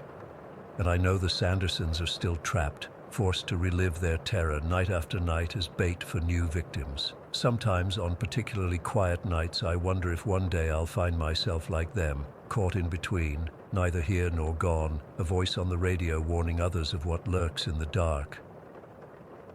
Story 14. I've been sitting on this for over a year now, but I need to get it off my chest. What I witnessed working at the Harris County Medical Examiner's office in Houston last year has completely destroyed my understanding of death. I can't sleep. I can't focus. I'm writing this because I need someone, anyone, to believe me. I was working as a morgue technician, had been for 7 years. Night shifts mostly. Good pay, quiet environment, and honestly, I've never been squeamish about the dead. August of 2022 is when everything started going wrong. Officer Daniel Ramirez came in first. Gunshot wound during a routine traffic stop gone bad. I remember his case clearly because he was only 34, my age, and left behind 2 kids. We had him prepped for examination on table 3, which is in our high security room with keycard access. Standard procedure for law enforcement deaths. I was logging evidence when the lights flickered. Not unusual in Houston summers with the power grid what it is, but this was different. All the digital equipment went haywire. The clock reset, computers rebooted, and there was this pressure in my ears like being underwater. Lasted maybe 20 seconds. When the systems came back online, I went to continue processing Officer Ramirez, but he was gone, just gone. The sheet was still there, slightly disturbed, and the table had this weird crystalline residue all over it, like salt but finer, almost glowing under the fluorescence. The room was still locked, no windows, one door with keycard access and a security camera pointed right at it. The camera footage just showed static during those 23 seconds of power fluctuation. I freaked out. Called my supervisor, who called the chief ME, who called security, who eventually called the police. They treated me like I was insane or had somehow been involved. I kept telling them, bodies don't just vanish. But this one had. The weirdest part was when they tested that residue. I overheard the lab tech saying it contained Ramirez's DNA, but also elements not consistent with the periodic table. That's when the FBI showed up and took over. They questioned me for 6 hours straight, asking if I'd noticed any strange electromagnetic phenomena, unusual sounds, or temporal distortion. What the hell does that even mean? 2 weeks later, it happened again. Detective Angela Morrison, female, 48, apparent heart attack at her desk. Same scenario, power fluctuation, this time 23 seconds exactly, and she vanished from a secured autopsy room. More crystalline residue, more impossible circumstances. By the time Officer Thomas Liu came in, car accident though something seemed off about the report, the facility was crawling with FBI agents and Department of Homeland Security personnel. They installed all kinds of equipment, EM field detectors, radiation monitors, even some stuff I didn't recognize. They wouldn't tell us what they were looking for, but they were definitely expecting something. Liu disappeared during my shift. I was actually in the room next door when it happened. The lights dimmed, my computer crashed, and I felt that same ear-popping pressure. When it passed, I rushed into the autopsy room because I knew what had happened. Sure enough, empty table, more residue, door still locked. That's when one of the FBI agents let something slip. She was arguing with her partner and said, "This makes 3 officers connected to Project Lazarus. It can't be coincidence." When she saw me listening, she shut up immediately. I started digging. Not officially, of course. They had us all sign new confidentiality agreements after the 3rd disappearance. But I still had friends in the department, and people talk, especially when they're scared. Project Lazarus wasn't on any books, but from what I could piece together, all 3 officers had been investigating cases involving missing persons who had been pronounced clinically dead before disappearing from either hospitals or, in 2 cases, medical examiner facilities. Things got weirder at work. The security cameras started glitching, always skipping exactly 37 seconds, always between 3 and 4 in the morning. It couldn't explain it. Said it wasn't a system error. The timestamps would just jump forward as if that time never existed. Then came the sightings. A night shift security guard quit after claiming he saw Officer Ramirez walking down the hallway in full uniform. Said when he called out to him and shined his flashlight, Ramirez just vanished. Not like ran away or ducked into a room. Vanished, like he was never there. I didn't believe it until I saw Detective Morrison myself. I was filing paperwork. Around 3:30 in the morning when I felt the temperature drop dramatically. The hair on my arms stood up, and I smelled coffee and that specific perfume she'd been wearing when they brought her in. I turned around, and she was standing by the filing cabinet looking through a folder. She looked solid, normal, alive, but there was something off about her eyes. They reflected light like a cat's. I dropped my coffee mug, and the sound made her look up. We made eye contact, and I swear to God, she smiled at me before the lights flickered once, and she was gone.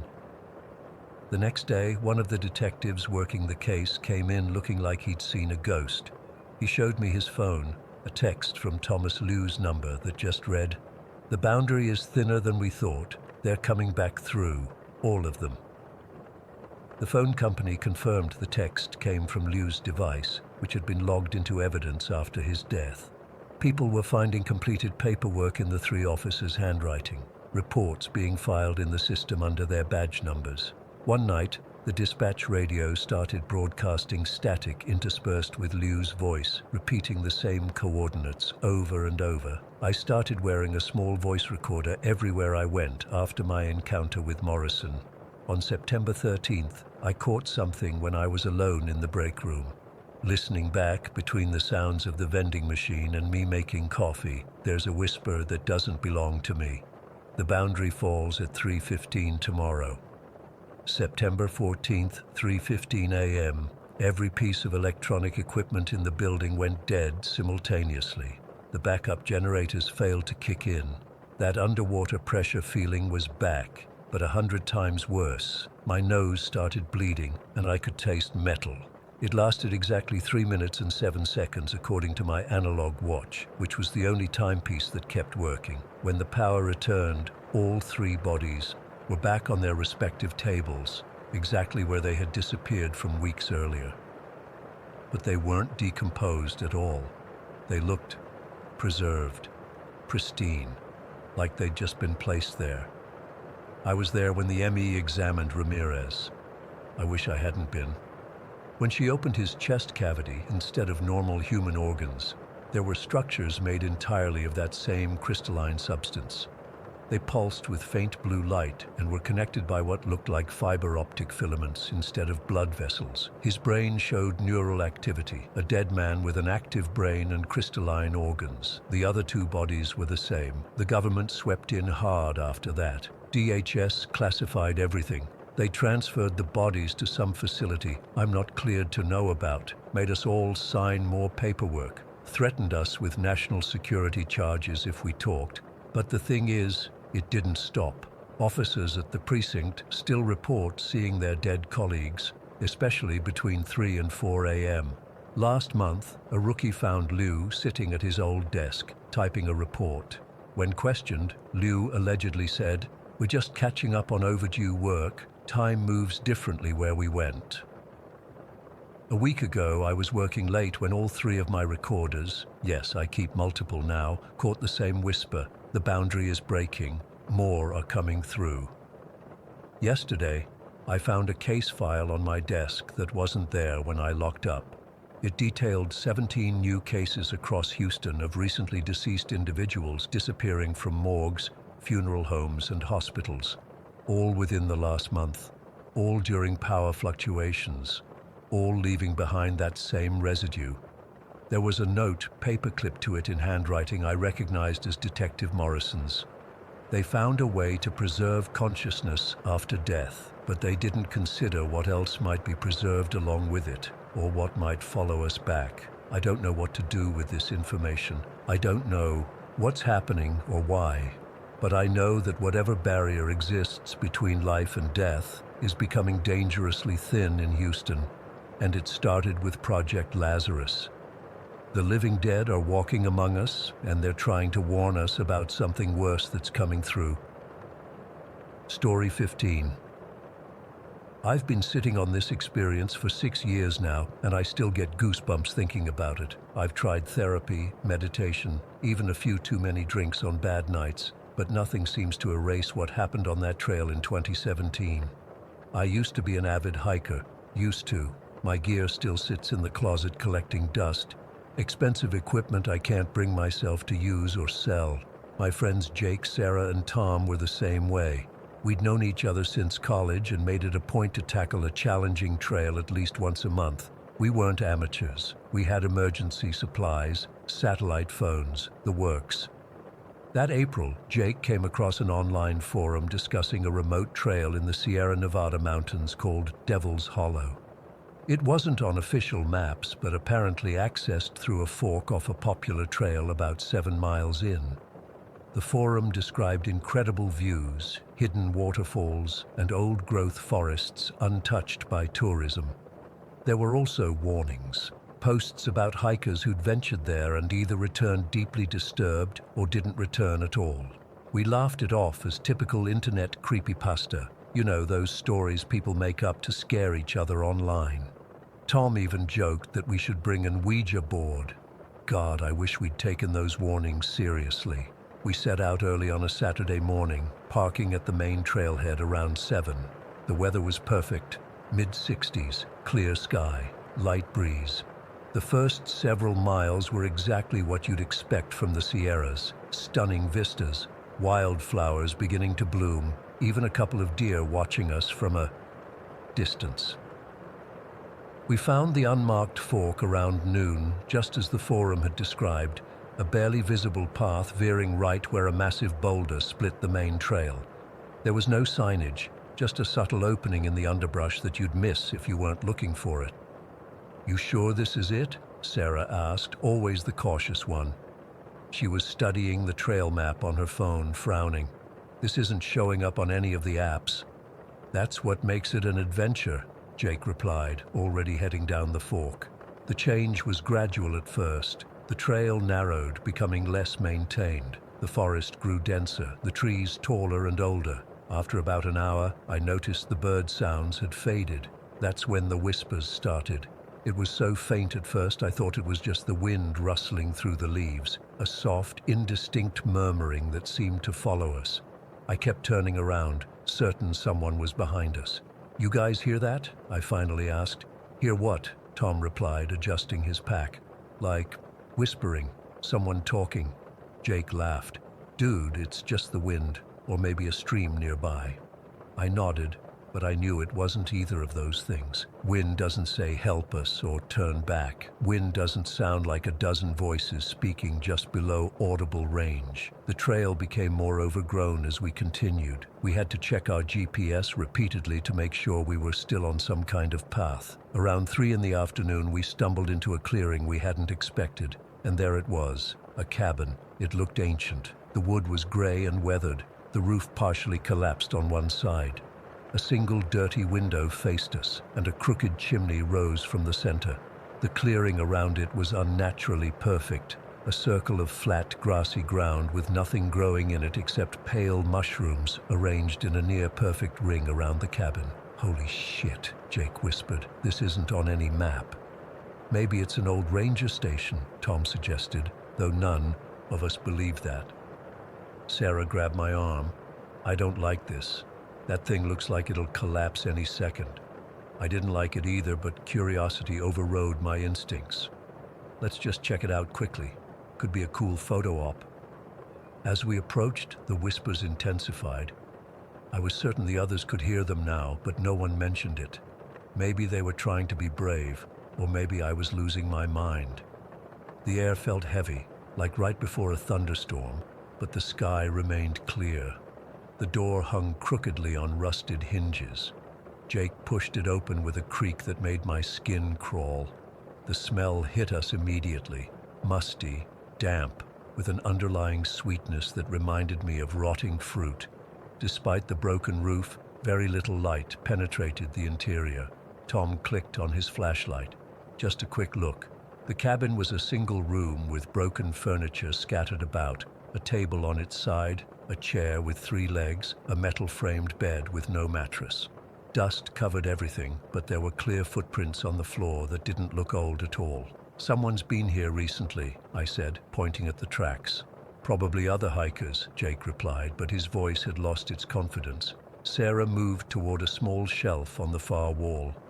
"Guys, look at these." Photographs. Dozens of them, yellowed with age but preserved somehow. They showed people, hikers by their gear, smiling at the camera. Normal vacation photos, except for their eyes. Every single person had the same vacant, hollow-eyed stare, like someone had erased their eyes and left dark, empty sockets. "That's some creepy editing," Tom said with forced laughter. I picked up one photo. A group of 4 hikers, just like us, standing in front of this very cabin. Their eyes were completely black, and the longer I stared, the more I could swear their expressions were changing from smiles to grimaces. "We need to leave," I said, dropping the photo. That's when the door slammed shut. Jake rushed to it, yanking on the handle. "It's stuck." The panic in his voice mirrored what we all felt. Tom joined him, both pushing and pulling, but the door wouldn't budge. "This makes no sense. It's just a crappy old door." The whispers were unmistakable now, coming from every corner of the room. "Help us. Join us. Stay with us."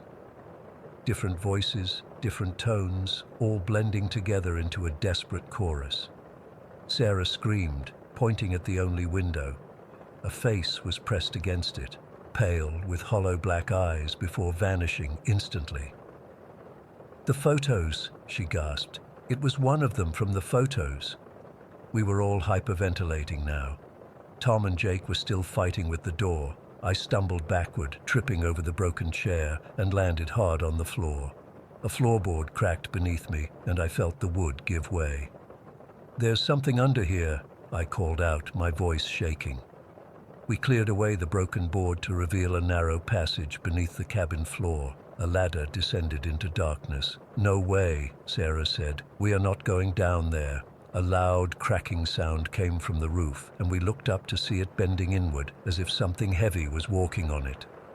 "We don't have a choice," Jake said. Tom went first, then Sarah, then me, with Jake following last. The passage was tight, cold, and smelled of wet earth. We crawled on our hands and knees, using phone flashlights to navigate. The walls felt wrong. Not like dirt or stone, but something softer, almost membranous. The whispering followed us, growing louder, more insistent. I could feel breath on the back of my neck, though there was no one behind me but Jake, and he was several feet back. After what felt like hours but was probably only minutes, we saw light ahead. The tunnel widened into a small chamber with a rough opening to the outside. We scrambled out, gasping for fresh air, and found ourselves on the opposite side of the clearing from the cabin. The cabin looked different from this angle. Older, more decayed, with a massive hole in the roof that couldn't possibly have formed in the short time we were inside. The sun was lower now, casting long shadows across the clearing. "We need to get back to the main trail," Tom said, voice trembling. No one argued. We oriented ourselves using GPS and started moving as fast as we could through the forest. The whispers followed, growing fainter as we increased our distance from the cabin, but never fully disappearing. The forest seemed to work against us, branches reaching out like hands, roots rising to trip us, paths disappearing as soon as we found them. But we kept moving, driven by pure adrenaline and terror. As the sun began to set, we finally stumbled onto the main trail. We didn't speak, just started jogging toward the trailhead. It was fully dark by the time we reached the parking lot, our cars the only ones remaining. We drove in silence back to town, checked into the first motel we found, and sat in Jake's room until dawn, afraid to be alone, afraid to sleep. We tried to make sense of what happened, but there were no explanations that fit. Over the next few weeks, we drifted apart.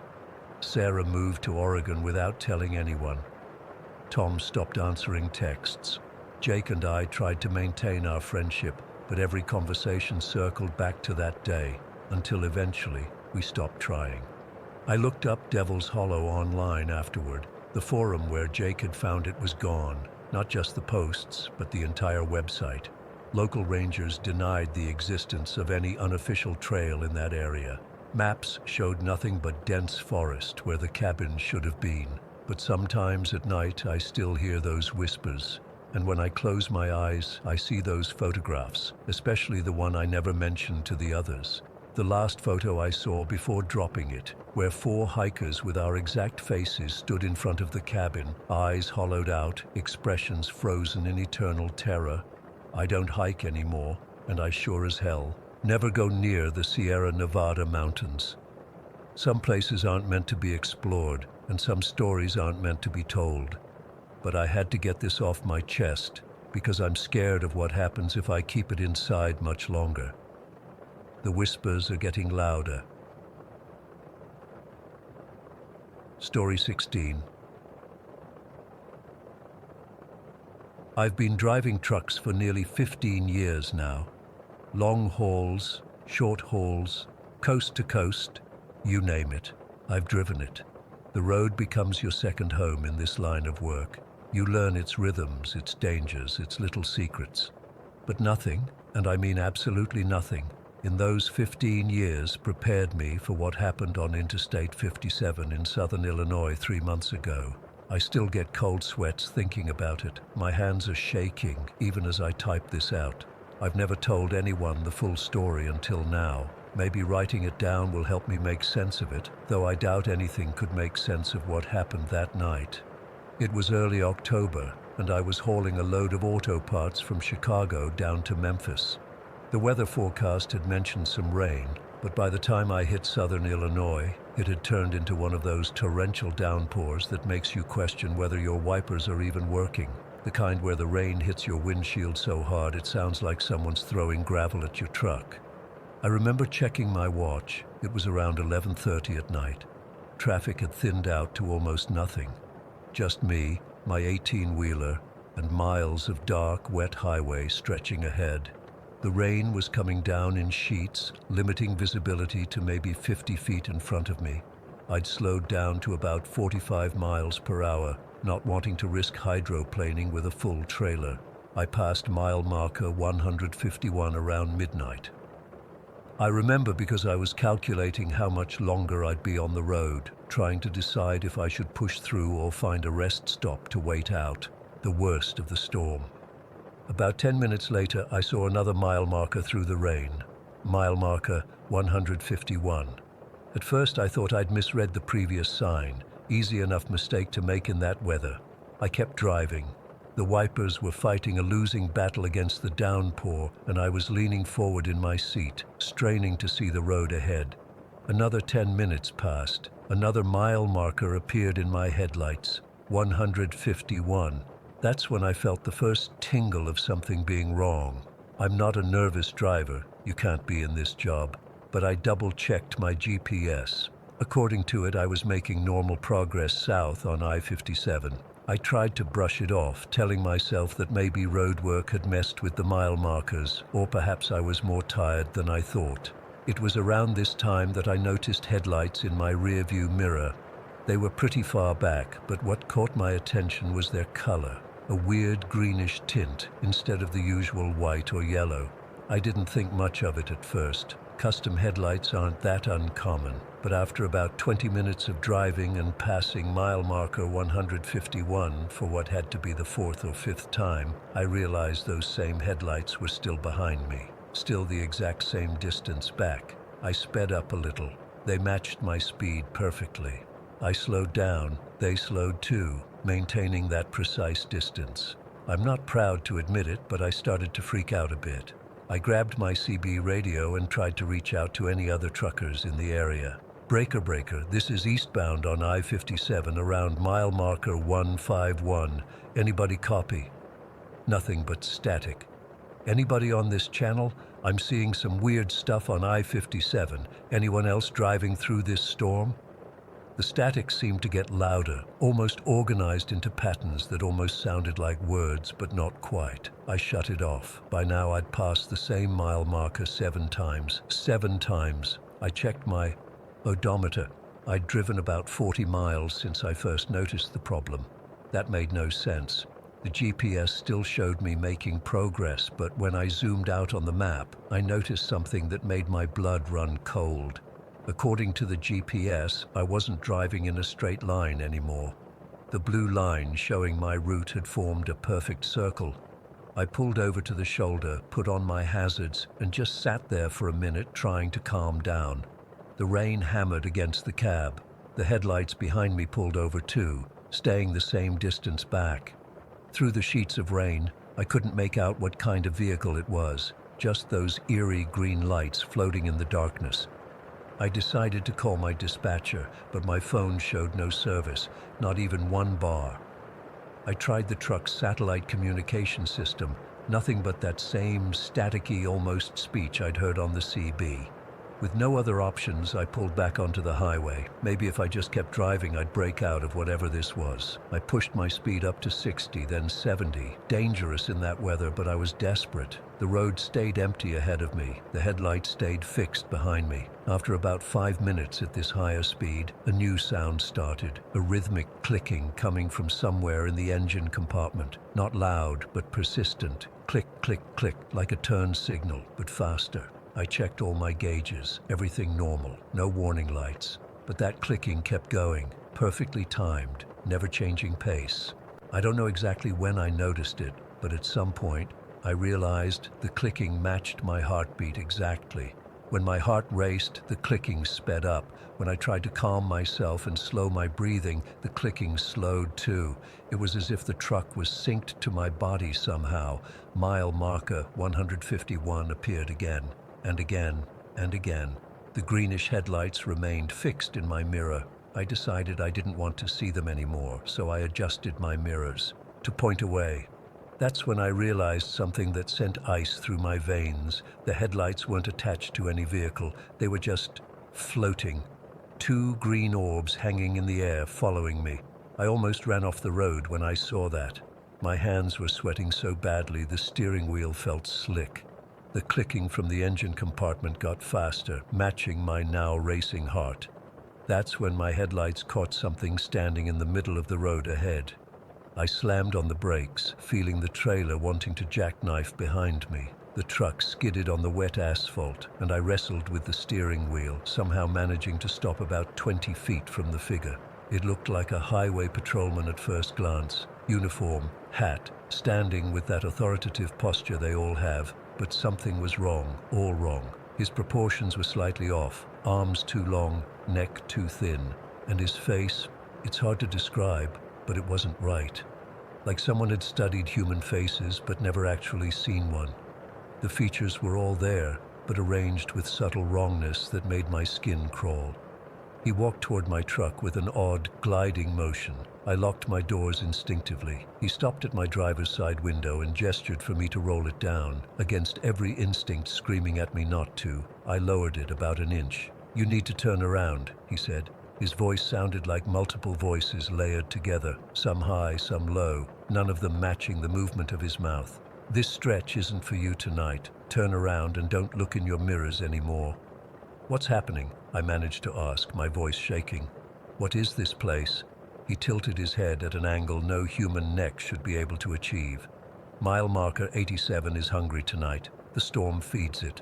Turn around, now." "But this is mile marker 151, I said. His face did something then, a movement that wasn't quite a smile. "Numbers look different, depending on which side you're standing on. Turn around, don't look back, don't stop until morning." Then he stepped away from my truck and walked backward. Yes, backward, into the rain until he disappeared. I sat there for what felt like hours but was probably only minutes, the clicking in the engine matching my gradually slowing heartbeat. The green headlights were still behind me, still the same distance away. I don't know what made me decide to trust the not-quite patrolman, but I carefully executed a 3-point turn on the empty highway and started driving north. The clicking stopped immediately. I kept my eyes fixed on the road ahead, not daring to check my mirrors. After about 15 minutes of driving, I passed a mile marker, 152. My breath caught in my throat. The next one read 153. I was moving again, actually making progress. The rain began to let up. By the time I reached a rest stop about an hour later, the storm had passed completely, leaving that fresh, clean smell in the air that usually comes after heavy rain. I pulled in and parked, then just sat there trembling as the sky began to lighten with the first hints of dawn. When I finally worked up the courage to check my logbook, I discovered something impossible. According to the truck's electronic logging device, which tracks the vehicle's movement and is tamper-proof by design, I had been stationary for 3 hours during the time I thought I was driving through that loop. 3 hours in exactly the same spot, despite the fact that I'd never stopped moving. I called in sick that day and the next, claiming food poisoning. I couldn't bring myself to get back in the truck. When I finally did resume my routes, I plotted them specifically to avoid that stretch of I-57. A month after it happened, I was scrolling through news on my phone during a break and saw a headline that made my blood freeze. Trucker missing, abandoned vehicle found on I-57. The article said a truck had been found on the shoulder near mile marker 151. The driver was nowhere to be found. The truck's electronic log showed it had been in the exact same spot for 3 days, but dashcam footage showed the truck had been in continuous motion the entire time. I don't drive that route anymore. I can't. But sometimes I wonder about that patrolman and what he meant when he said mile marker 87 was hungry. I wonder if seeing numbers from different sides means that somewhere out there, someone is driving past mile marker 87 over and over, while their logbook shows they're standing still. And I wonder how many of those green headlights in my rearview mirror used to belong to actual vehicles, driven by people who are now just driving, forever driving that same mile of highway in an endless loop, becoming part of whatever keeps that stretch of road hungry for new travelers. Story 17. I've been a cop for almost 10 years in River Creek, population under 5,000. Nothing major happens here. Mostly drunk drivers, domestic calls, and teenagers doing stupid stuff. I've seen my share of sad things, car accidents that stay with you, but nothing prepared me for what happened 3 weeks ago. It started with calls about strange noises coming from Blackwood Forest, the dense woods that border our town. People reported hearing whispers, singing, sometimes crying. Most of my colleagues brushed it off as teenagers, maybe wildlife, or just the wind. My sergeant told me to drive by, shine my light around, and call it a night. It was around 11 p.m. on a Thursday when I pulled up to the forest access road. The temperature had dropped suddenly, and I remember thinking how odd it was to see my breath in early October. There was something off about the woods that night. Even from my patrol car I could tell. Normally you hear crickets, the occasional owl, or at least leaves rustling. That night, nothing. Just complete silence. I radioed in my position and grabbed my flashlight before stepping out. The silence hit me like a physical thing. I've been in these woods hundreds of times, fishing, hiking with my nephew, responding to calls about campers. But that night, it felt like I was entering them for the first time. "Hello? Police officer? Anyone out here?" My voice seemed to get swallowed up. No echo, just gone. I walked maybe 50 yards in when I started hearing it. At first I thought it was the wind, but there wasn't any breeze. It was like whispers. Not words exactly, more like humming or singing, but so faint I couldn't be sure. I kept moving forward, sweeping my flashlight across the trees.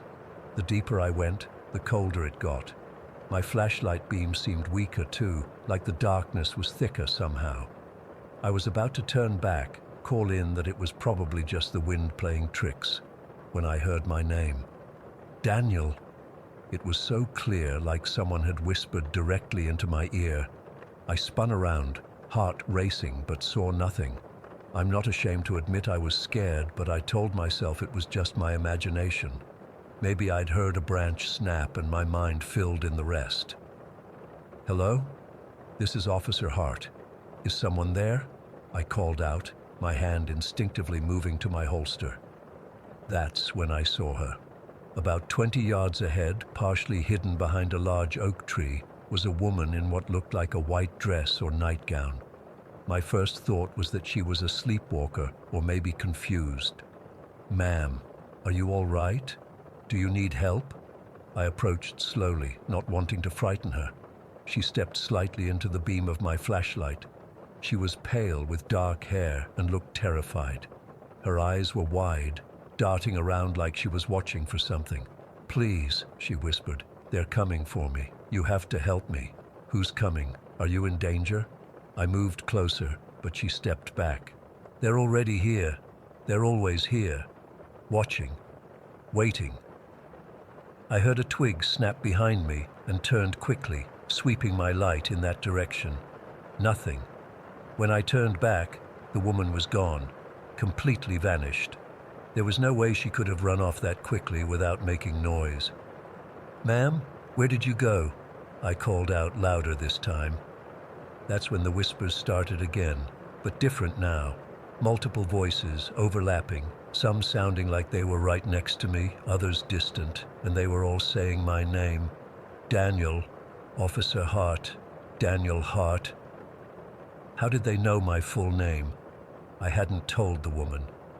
I reached for my radio to call for backup, suddenly feeling like I was being watched from every direction. "This is Officer Hart.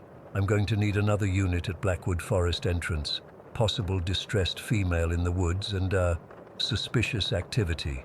The radio crackled with static before dispatch responded. "Copy that, Officer Hart. Officer Green is en route. ETA 15 minutes. 15 minutes felt like an eternity. I decided to keep looking for the woman while waiting for backup. She seemed genuinely frightened, and if someone was after her, I couldn't just leave her out here. That's when my flashlight flickered and died. I shook it, tapped it against my palm, but nothing. Complete darkness surrounded me. I could barely see my hand in front of my face. I reached for my backup light on my belt, but before I could grab it, the whispering intensified. It was all around me now, some voices seeming to come from the ground, others from the treetops. Some were definitely female, others male, and some didn't sound human at all. My name, over and over, but now with other words mixed in.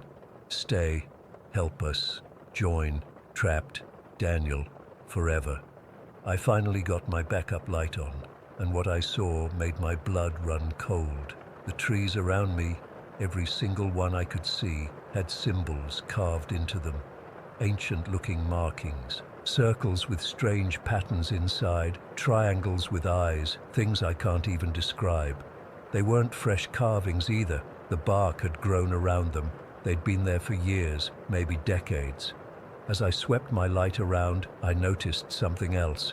The forest had changed. I couldn't see the path I'd come in on. The trees seemed closer together, the undergrowth thicker. I was disoriented, but I knew I hadn't walked that far in. I should still be able to see the access road lights.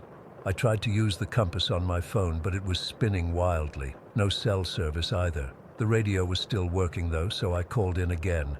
"Dispatch, this is Hart. I think I'm lost." The woods seem different. There are strange markings on the trees.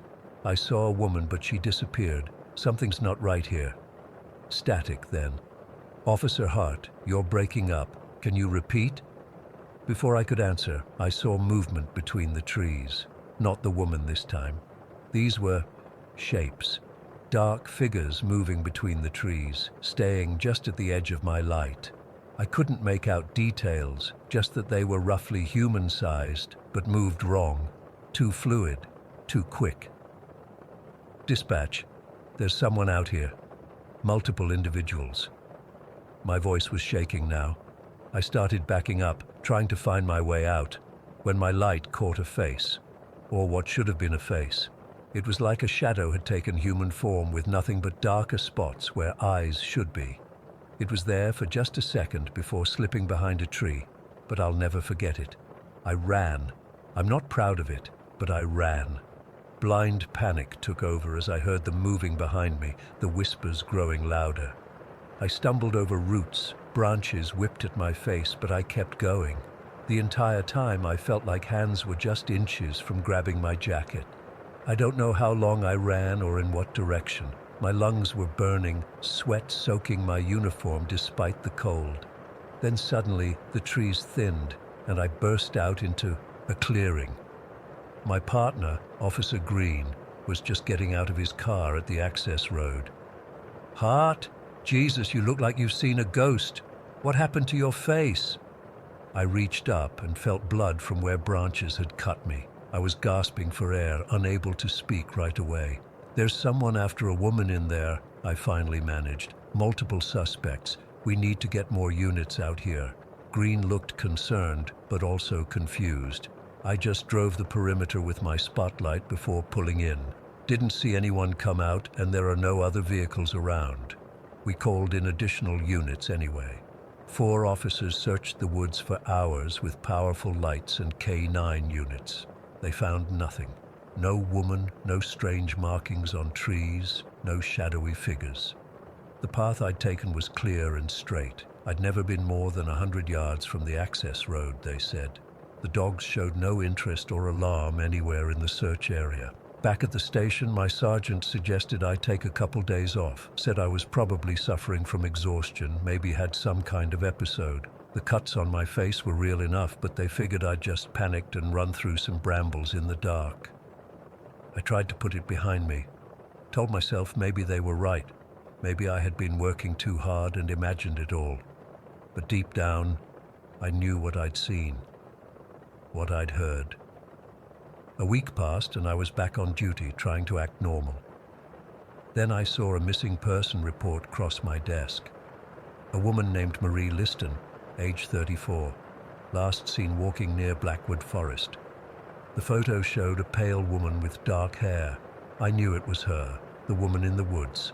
Against my better judgment, I went back, alone, off duty, in the middle of the day. I told myself I just needed to prove to myself it had been my imagination. The woods looked normal in the daylight, birds chirping, squirrels running up trees. I followed the same path in, tensing as I approached the spot where I'd first seen her.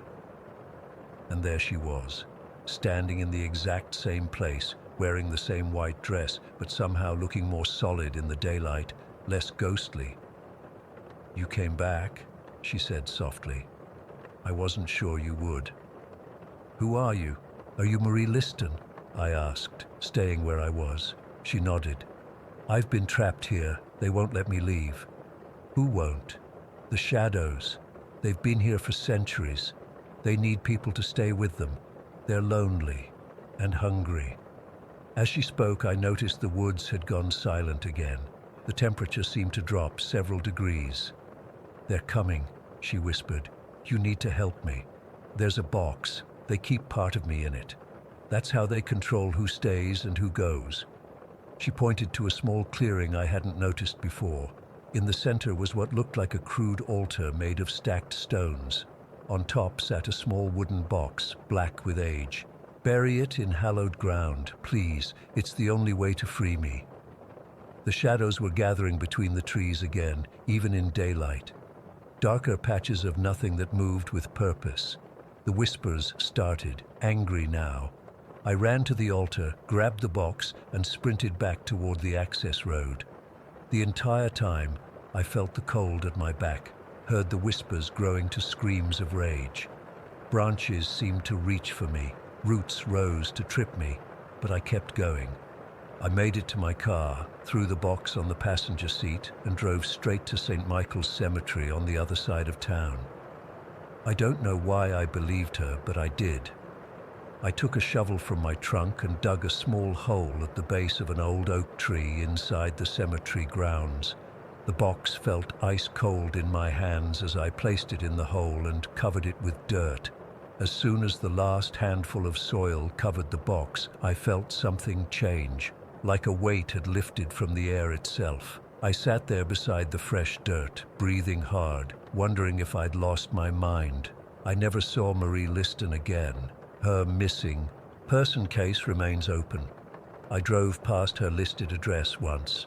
It's been abandoned for years, according to the neighbors. No one by that name has lived there in decades. I still work patrol in River Creek. I still do my job. But I never enter Blackwood Forest anymore, not for any reason. Sometimes, when I drive past it at night, I think I see a woman in white standing just beyond the first line of trees. Sometimes I think I hear my name on the wind. I don't know what happened to me that night. I don't know if I helped put a restless spirit to peace, or if I was manipulated by something that wanted that box moved for its own purposes. All I know is that the woods are not what we think they are, and sometimes when someone goes missing, maybe we should consider that they didn't want to be found. Story 18. I never thought I'd be sharing this, but I need to get it off my chest. Maybe someone else has experienced something similar, or maybe writing it down will help me process what happened. Either way, I still get chills thinking about that night on Route 66 last summer. I'd been driving for nearly 10 hours straight, making my way from Chicago to visit my brother in Albuquerque. The trip was supposed to take 2 days, but I figured I could push through and make good time. That was my first mistake. It was around 11 at night when fatigue started hitting me hard.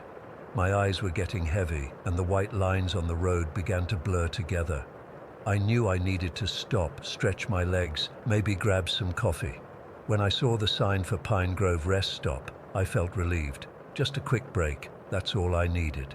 The rest area looked like any other. A small brick building with restrooms, some picnic tables, and a couple of vending machines. What struck me as odd was how empty it was. Usually these places have at least a few truckers catching some sleep, but there wasn't a single vehicle besides mine. I chalked it up to the late hour and pulled in. The parking lot lights flickered as I stepped out of my car. The air felt unusually still, almost heavy. I remember thinking how quiet it was. No distant highway noise, no insects, nothing, just dead silence. I shrugged it off and headed toward the vending machines, digging in my pocket for some change. As I approached the building, I noticed a guy sitting at one of the picnic tables. He looked to be in his 40s, with a scraggly beard and clothes that had seen better days. He was staring at me with an intensity that made me uncomfortable, but I nodded politely and continued to the vending machine. I was punching in the code for a bag of chips when he spoke. "Wouldn't stop here if I were you." I nearly jumped out of my skin. He'd moved so quietly, now standing just a few feet behind me. Up close, I could see dark circles under his bloodshot eyes. "Just grabbing a snack," I said, trying to sound casual while reaching for my chips. "Been driving all day." "Name's Jake," he said, not extending his hand. "This place ain't right." I remember feeling annoyed. Great, just what I needed. Some weirdo trying to spook me at midnight. "What do you mean?" I asked, mostly to be polite. "People stop here, not all of them leave." He glanced toward the tree line that bordered the rest area. 3 disappearances in the past year. Cops don't connect them, but I do. I've been watching. "You've been watching this rest stop?" I asked, taking an involuntary step back. "Someone has to warn folks." He lowered his voice. 2 months ago, family of 4 pulled in. Mom went to use the restroom, never came back. Husband called the cops, search parties, everything, nothing. I felt a chill run down my spine despite the warm summer night. "Look, I'm just passing through." 3 weeks before that, trucker vanished. Left his rig running. Jake's eyes darted to the woods again. And last week, college kid on a road trip. His car's still in the impound lot in Miller's Creek. I was about to make an excuse to leave when we both heard it, a rustling from the trees. Jake tensed immediately, and I found myself holding my breath. A woman stumbled out of the woods. Her clothes were torn, face streaked with dirt, and hair tangled with leaves and twigs. She looked like she'd been running through the forest for hours. "Help me," she gasped, stumbling toward us. "Please, they're coming." Jake grabbed my arm. "We need to go, now." "What's happening?" I asked, looking between them. "Who's coming?" The woman reached us, panting heavily. I was hiking, got lost. Then I heard them. They've been following me for hours. Her eyes were wild with fear. They're not normal. Who's not normal? I demanded. That's when we heard it. A low, guttural growl from the woods.